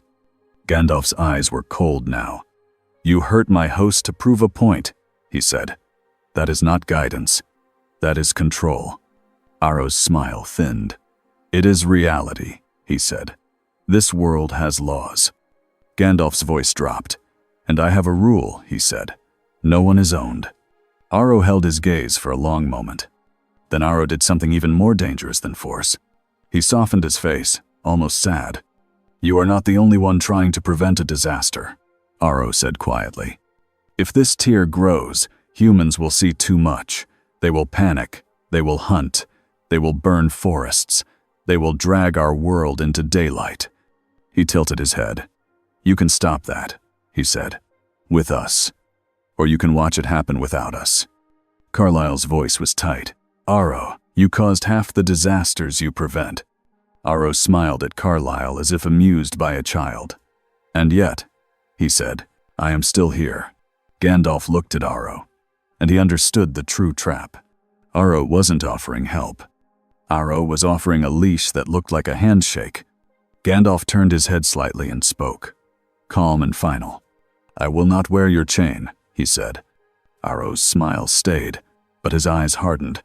Then you refuse my protection. Gandalf's voice was steady. I refuse your ownership, he said. There is a difference. Aro bowed slightly. Very well, he said softly. But understand this, Gandalf. If exposure happens, we will act. And we will not be gentle. Gandalf's eyes did not blink. Then be ready to answer for what you do, he said. Aro's smile returned smooth again. Oh, I always am. And then, as quickly as he had appeared, Aro turned and walked out, Jane and Alec following like shadows. They were gone without a sound. Carlyle stood still, staring at the empty space they left behind. His voice came out quiet. He's going to push, Carlyle said. Gandalf nodded. Yes, he said, and he will not push with fists first. Carlyle looked at him. What will he push with? Gandalf's gaze drifted toward the window, toward the black trees. Fear, Gandalf said, and crowds. It started at Forks High. Not with screams. With whispers. A few students claimed they saw strange lights in the woods. A ring.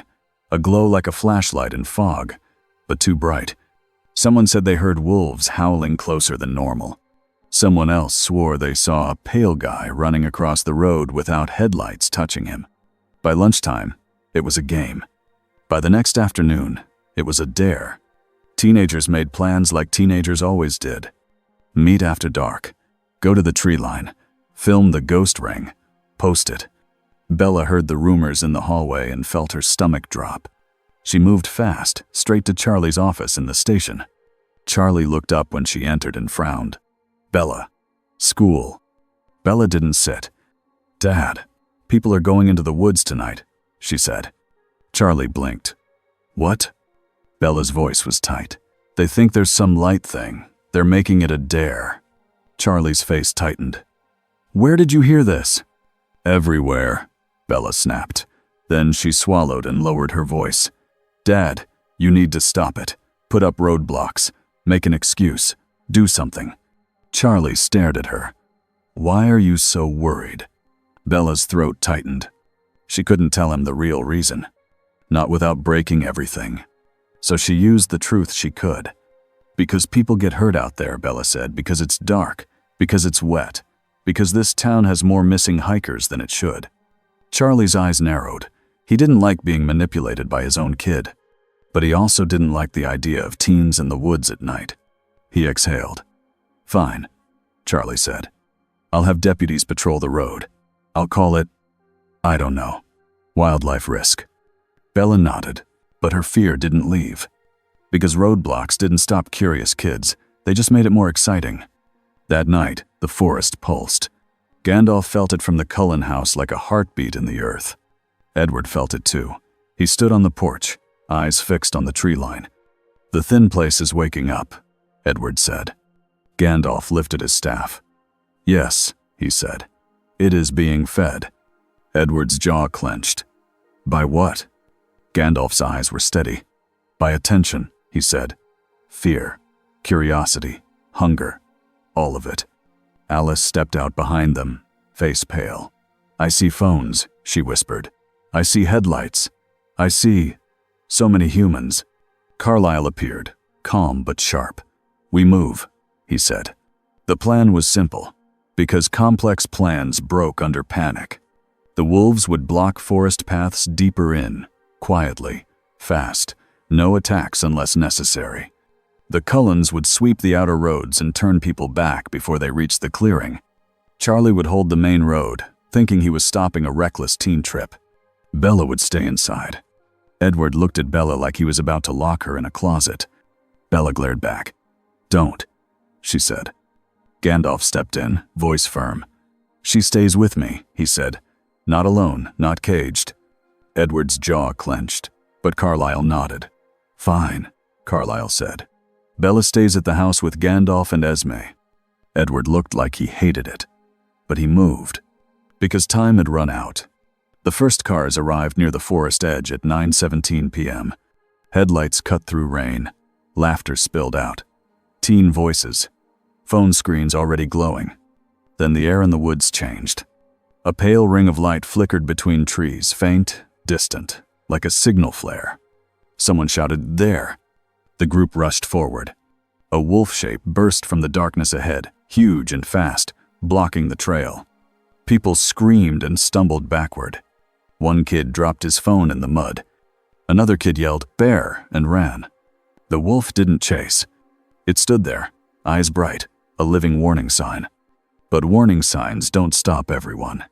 More cars kept coming. More kids. A few adults. 2 people hungry for a story. Charlie's roadblock caught some, but not all.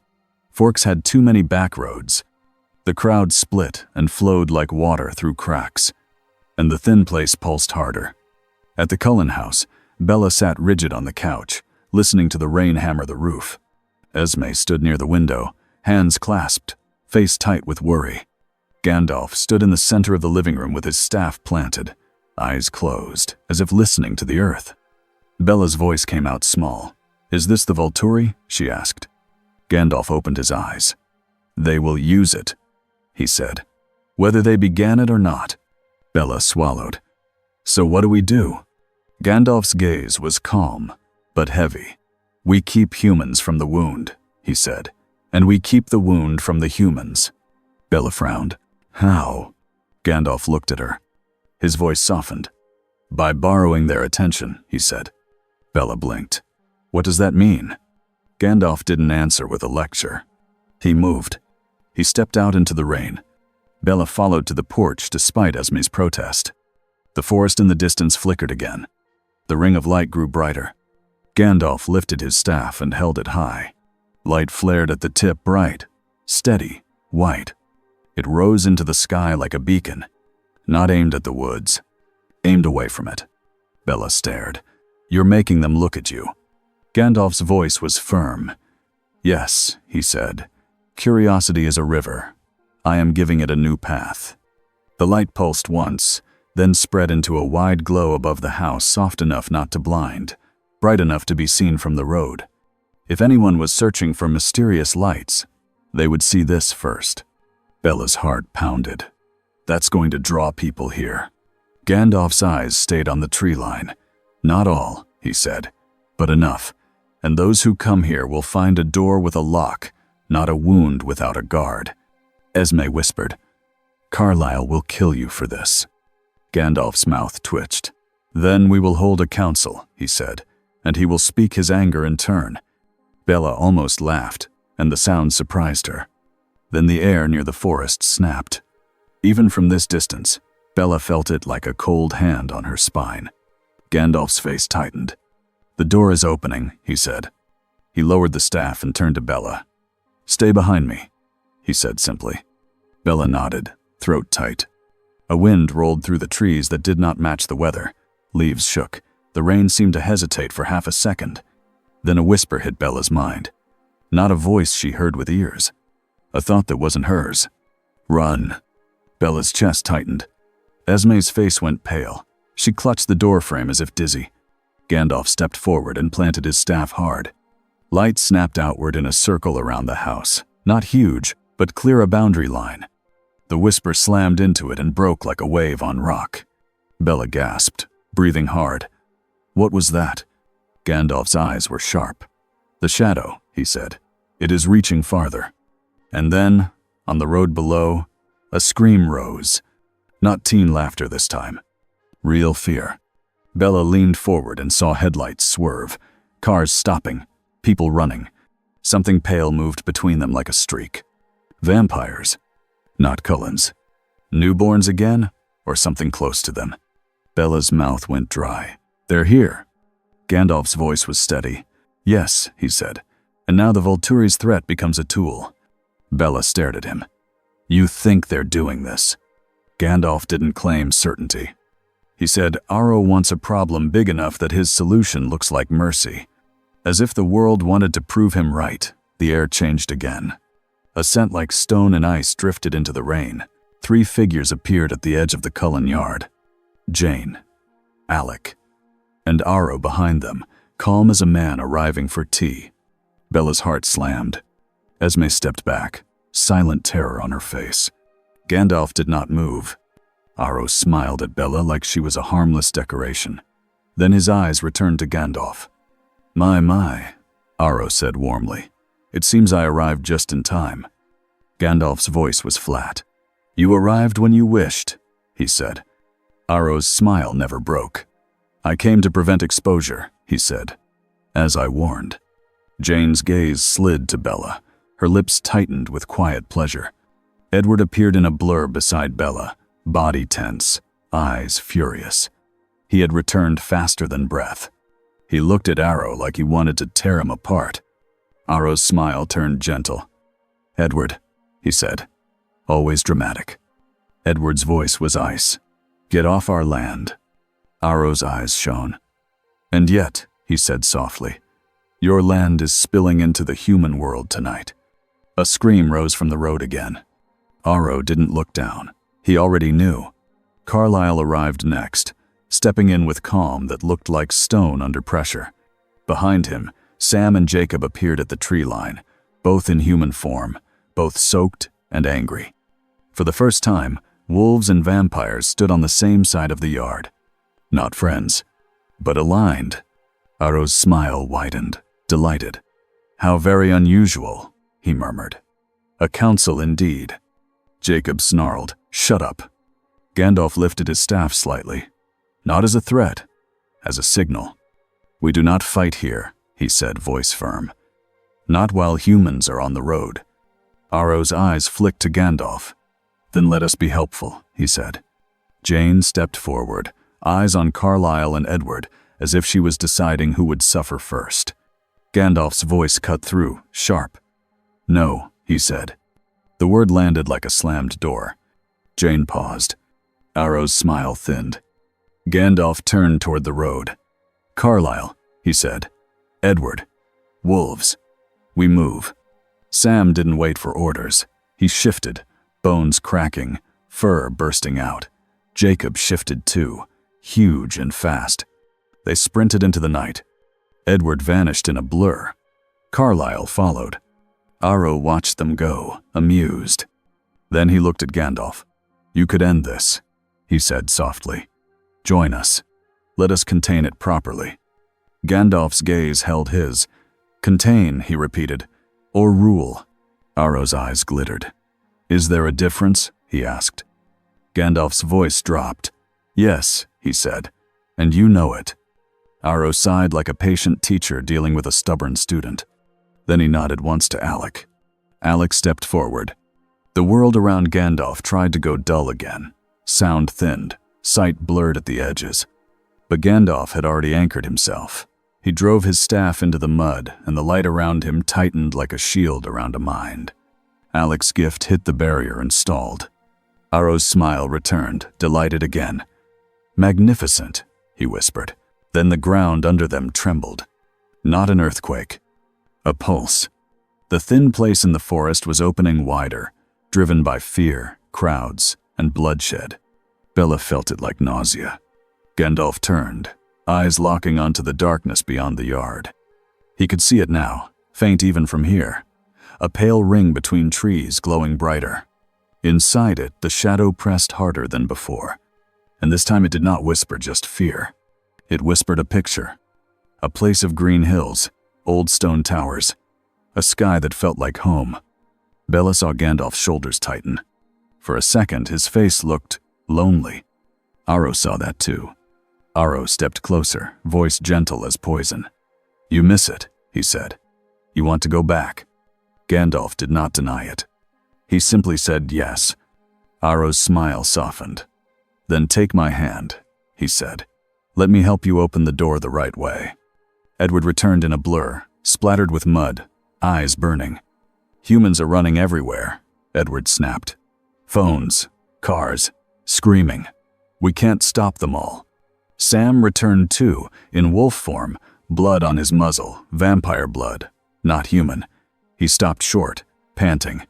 Jacob shifted back to human near the porch, breathing hard. "There's too many," he growled. "They're coming from both sides." Carlyle came last, calm but tight. "The road is chaos," he said. "Charlie is trying, but—" Bella's eyes widened. "Charlie is out there?" Carlyle's voice softened for 1 second. "He's doing his job," he said. "He doesn't understand what he's up against." Bella's stomach dropped. Gandalf made a decision. He lifted his staff, and the light at the tip flared bright enough that everyone turned toward it. "Enough," Gandalf said, voice like iron. He stepped off the porch and into the rain, moving toward the forest. Edward caught his arm in a blur.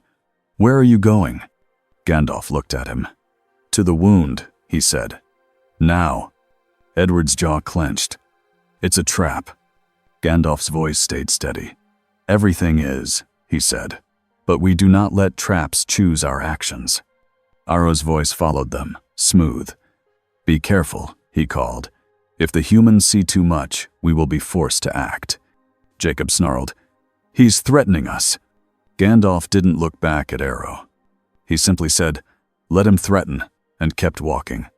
Bella stepped forward. "I'm coming." Edward snapped, "No."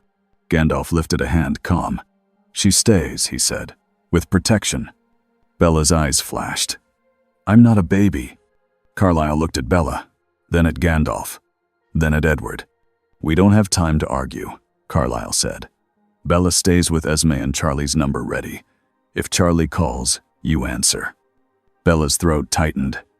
"If he calls?" Carlyle's face held steady. "If." Bella wanted to scream.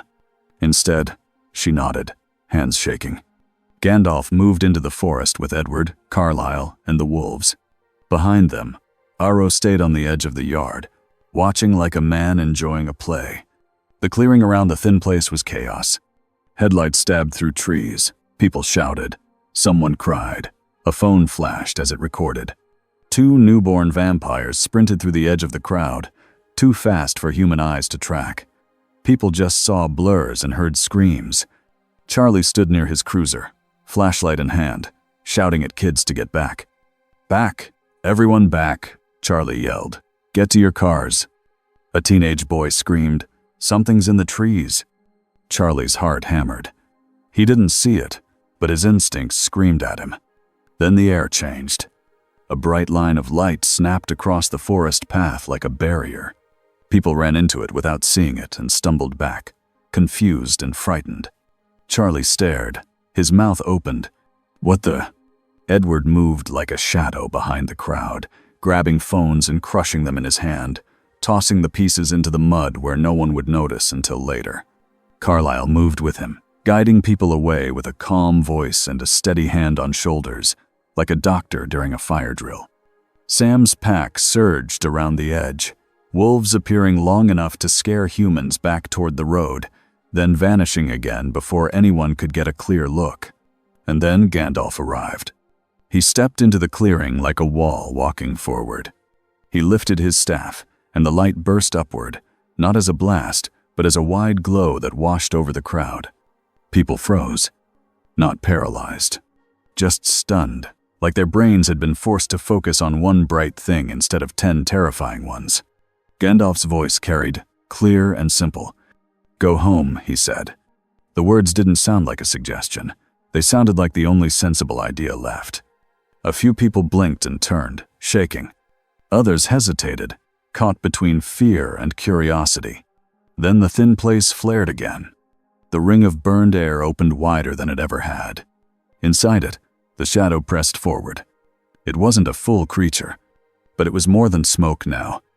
It was a shape with intent. The shadow's whisper hit the humans first. Panic spiked. A woman screamed and tried to run forward instead of away, as if her fear had chosen the wrong direction. A man raised his phone higher, trembling, whispering, "This is it, this is it." Edward snarled under his breath. "It's feeding on them." Gandalf's jaw tightened. He stepped closer to the ring. The shadow pushed a picture into his mind again: home, hills, familiar stars. A voice without sound promised, "Open it, go back, leave this mess." Gandalf's hands tightened on his staff. For one heartbeat, he wanted it. Then he remembered the hiker's scream. He remembered Bella's shaking hands. He remembered Edward's face when the shadow tried to twist him into self-hate. He remembered that power used for selfish escape always left someone else paying the cost. Gandalf lifted his staff and spoke, not to the people, but to the wound itself.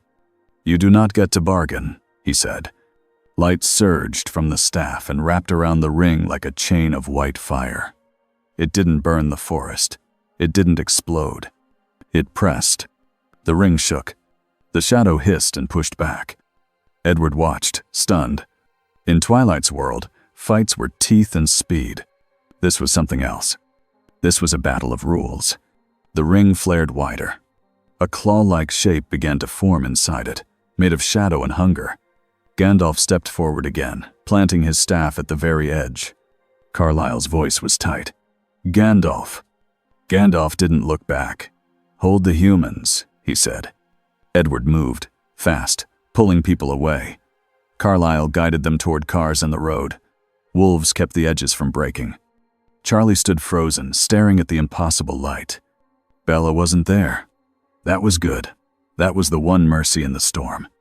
The shadow struck, not with a physical blow, with a wave of fear so strong that a few humans collapsed to their knees, crying, not knowing why. Charlie's knees almost buckled, his throat tightened. He felt a sudden certainty that his daughter was dying somewhere, and he had failed her.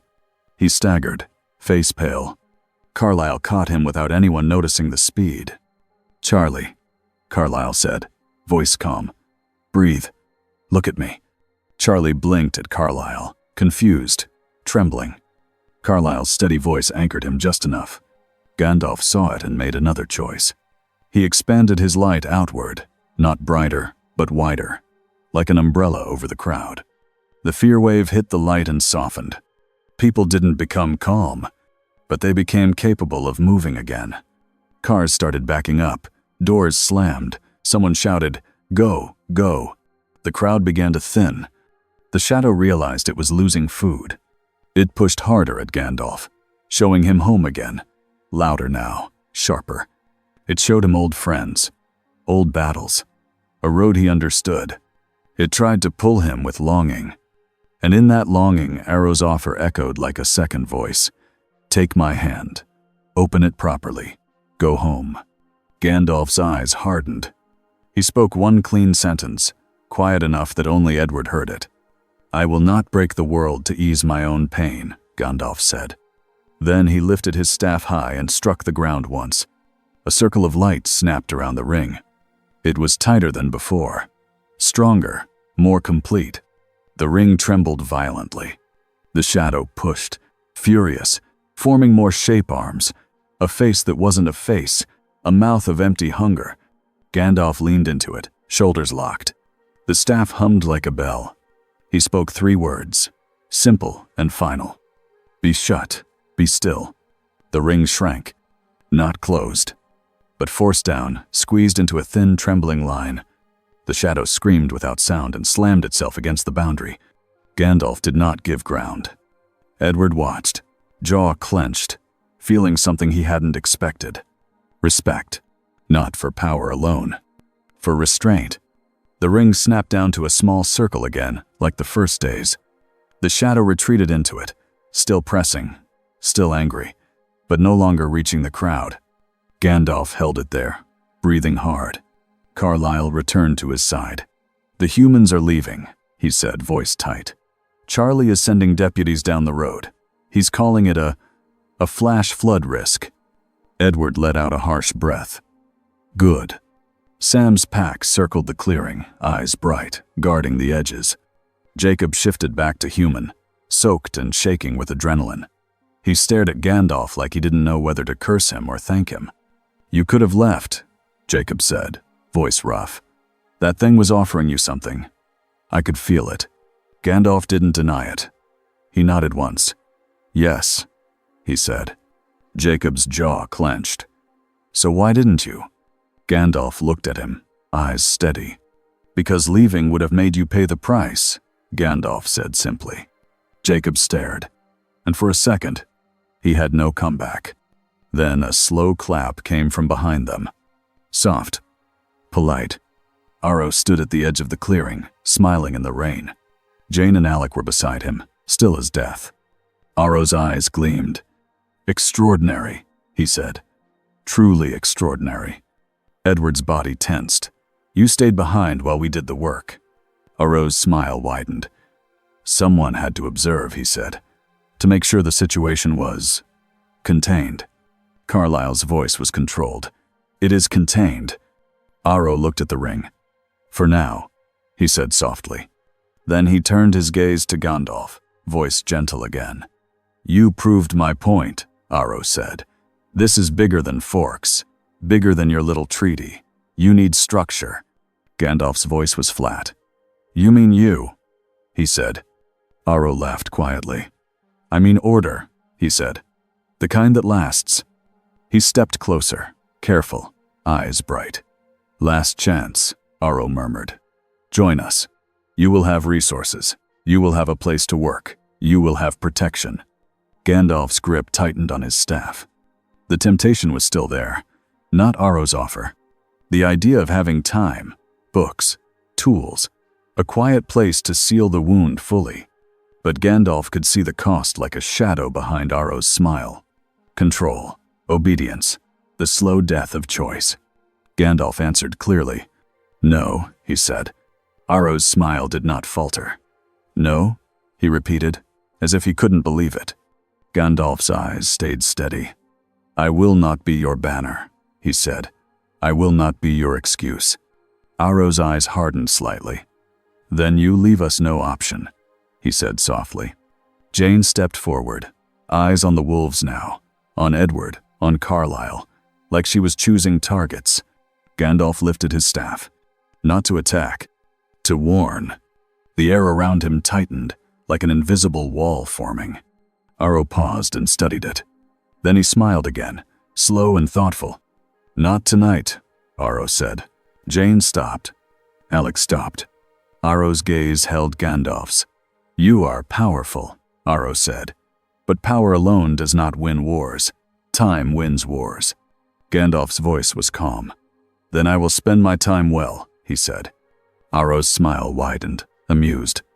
"We shall see," he said. He bowed slightly, like a king leaving a room he owned. Then he turned and vanished into the forest with Jane and Alec, moving so smoothly it looked like the rain swallowed them. Edward's shoulders loosened only a fraction. Carlyle exhaled. Slow. "He's not done," Carlyle said. Gandalf looked at the ring, now small and trembling, and nodded. "No," Gandalf said, "but neither are we." He turned to Sam and Jacob. "Guard the roads," he said. "Keep humans away from this place." Sam's wolf eyes held him. Then he dipped his head once, a sign of agreement. Gandalf turned to Carlyle and Edward. "We strengthen the boundary," he said. "Not with force, with pattern." Edward frowned. "Pattern?" Gandalf nodded. "The door is learning," he said. "Then we teach it a rule it cannot break." Over the next days, that became the new routine. Gandalf did not close the tear completely. Not yet. But he stabilized it. He placed boundary marks in a wider ring around the thin place, stone and wood and light, anchored to the land. He worked with the wolves to find the old paths animals avoided. He worked with the Cullens to patrol and eliminate newborn threats before they could reach humans. The councils continued. And the councils changed. Less shouting. More planning. Still distrust, still sharp looks. But now, when someone tried to start a fight, Sam would glance at Gandalf and say, "Are we in council?" And Gandalf would say, "Yes." And the argument would have to become words instead of claws. Forks stayed quiet again. Not because the danger left, because the guards finally stood in the same direction. The next week, on a rainy morning, Gandalf sat on the Cullen porch with a notebook on his knee. The house behind him was warm. The forest ahead of him was gray and dripping. He wrote slowly, neat lines across the page. Bella stepped onto the porch holding 2 mugs. One was coffee, one was tea she had tried to make like he would like, though she didn't really know what that meant. She held out the tea. Gandalf took it with a small nod. "Thank you," he said. Bella sat on the step below him, pulling her knees up. For a minute, they just listened to the rain. Bella finally said, "Are you writing more rules?" Gandalf's eyes twinkled. "Minutes," he corrected. "If we do not record agreements, people pretend they never made them." Bella snorted. "That is very true." Gandalf wrote one more line and then, carefully, spoke out loud as he wrote, like he was sealing it with sound. "Council adjourned," he said. Then he added very firmly, "Closed." Bella smiled despite herself. "You really like that part." Gandalf looked at her. "People need endings," he said simply. "Without endings, they keep fighting." Bella stared out at the trees. "Do you ever get tired of fighting?" Gandalf's face softened. "Yes," he said, "often." Bella's voice dropped. "Then why stay?" Gandalf didn't answer fast. He looked past the tree line, toward where the thin place lay hidden deeper in the woods. Even from here, he could feel it steady now, wrapped and held, like a wound under bandages. "I stay because I was needed," Gandalf said. Bella frowned. "That's not fair." Gandalf glanced at her. "Fairness is rare," he said. "Duty is more common." Bella's throat tightened. "You could go home if you wanted," she said. "If you opened it." Gandalf's eyes sharpened, but not with anger. With sadness. "Yes," he said. Bella swallowed. "And you didn't." Gandalf looked down at his hands, old and steady on the mug. "I have seen what happens when power chooses comfort over responsibility," Gandalf said quietly. "It always spreads pain to others." Bella nodded slowly, like she understood more than she wanted to. Behind them, footsteps came soft on the porch. Edward stood there, still as stone, eyes on Gandalf. "I can't hear your thoughts," Edward said quietly. Gandalf looked up. "No," he said. Edward's jaw tightened. "But I can feel something," he admitted. "It's like you're standing in front of a door and you're holding it shut." Gandalf's eyes softened. "That is close," he said. Edward swallowed, and his voice dropped. "I thought monsters were simple," Edward said. "I thought it was teeth and hunger. But that, shadow, it used my own mind against me." Gandalf nodded once. "That is how true darkness works," he said. "It does not always arrive with claws. Sometimes it arrives with a thought you already feared. Edward's eyes flicked to Bella, then away. I hated myself, he said, voice tight, and it made that louder. Gandalf's voice stayed steady. And you still chose to protect her, he said. That is what matters. Edward's shoulders loosened a fraction. Bella looked between them, breathing slow. In the distance, a faint pulse ran through the forest. Not an opening, not a threat.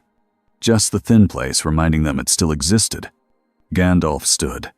He held his staff, planted it lightly on the porch, and looked out at the rain. Life continues, Gandalf said quietly, even with wounds. Bella asked, do you think it will ever fully close? Gandalf didn't lie. I do not know, he said, but I know this. It will not be allowed to rule you. Edward's eyes narrowed. The Volturi will keep trying. Gandalf nodded. Yes, he said, and the shadow will keep pressing. Bella's voice was small. So what do we do? Gandalf looked at them, human girl, vampire who hated himself, a world full of sharp secrets, and his face held a calm that felt like shelter. We hold counsel, Gandalf said. Bella groaned. Edward actually almost smiled. Gandalf's eyes twinkled, and he added, and we keep choosing. The rain kept falling. Somewhere deep in the woods, between the trees, a faint circle of pale light held steady, quiet like a lighthouse far from shore. And Forks went on, still wet, still strange, still alive. Just different now.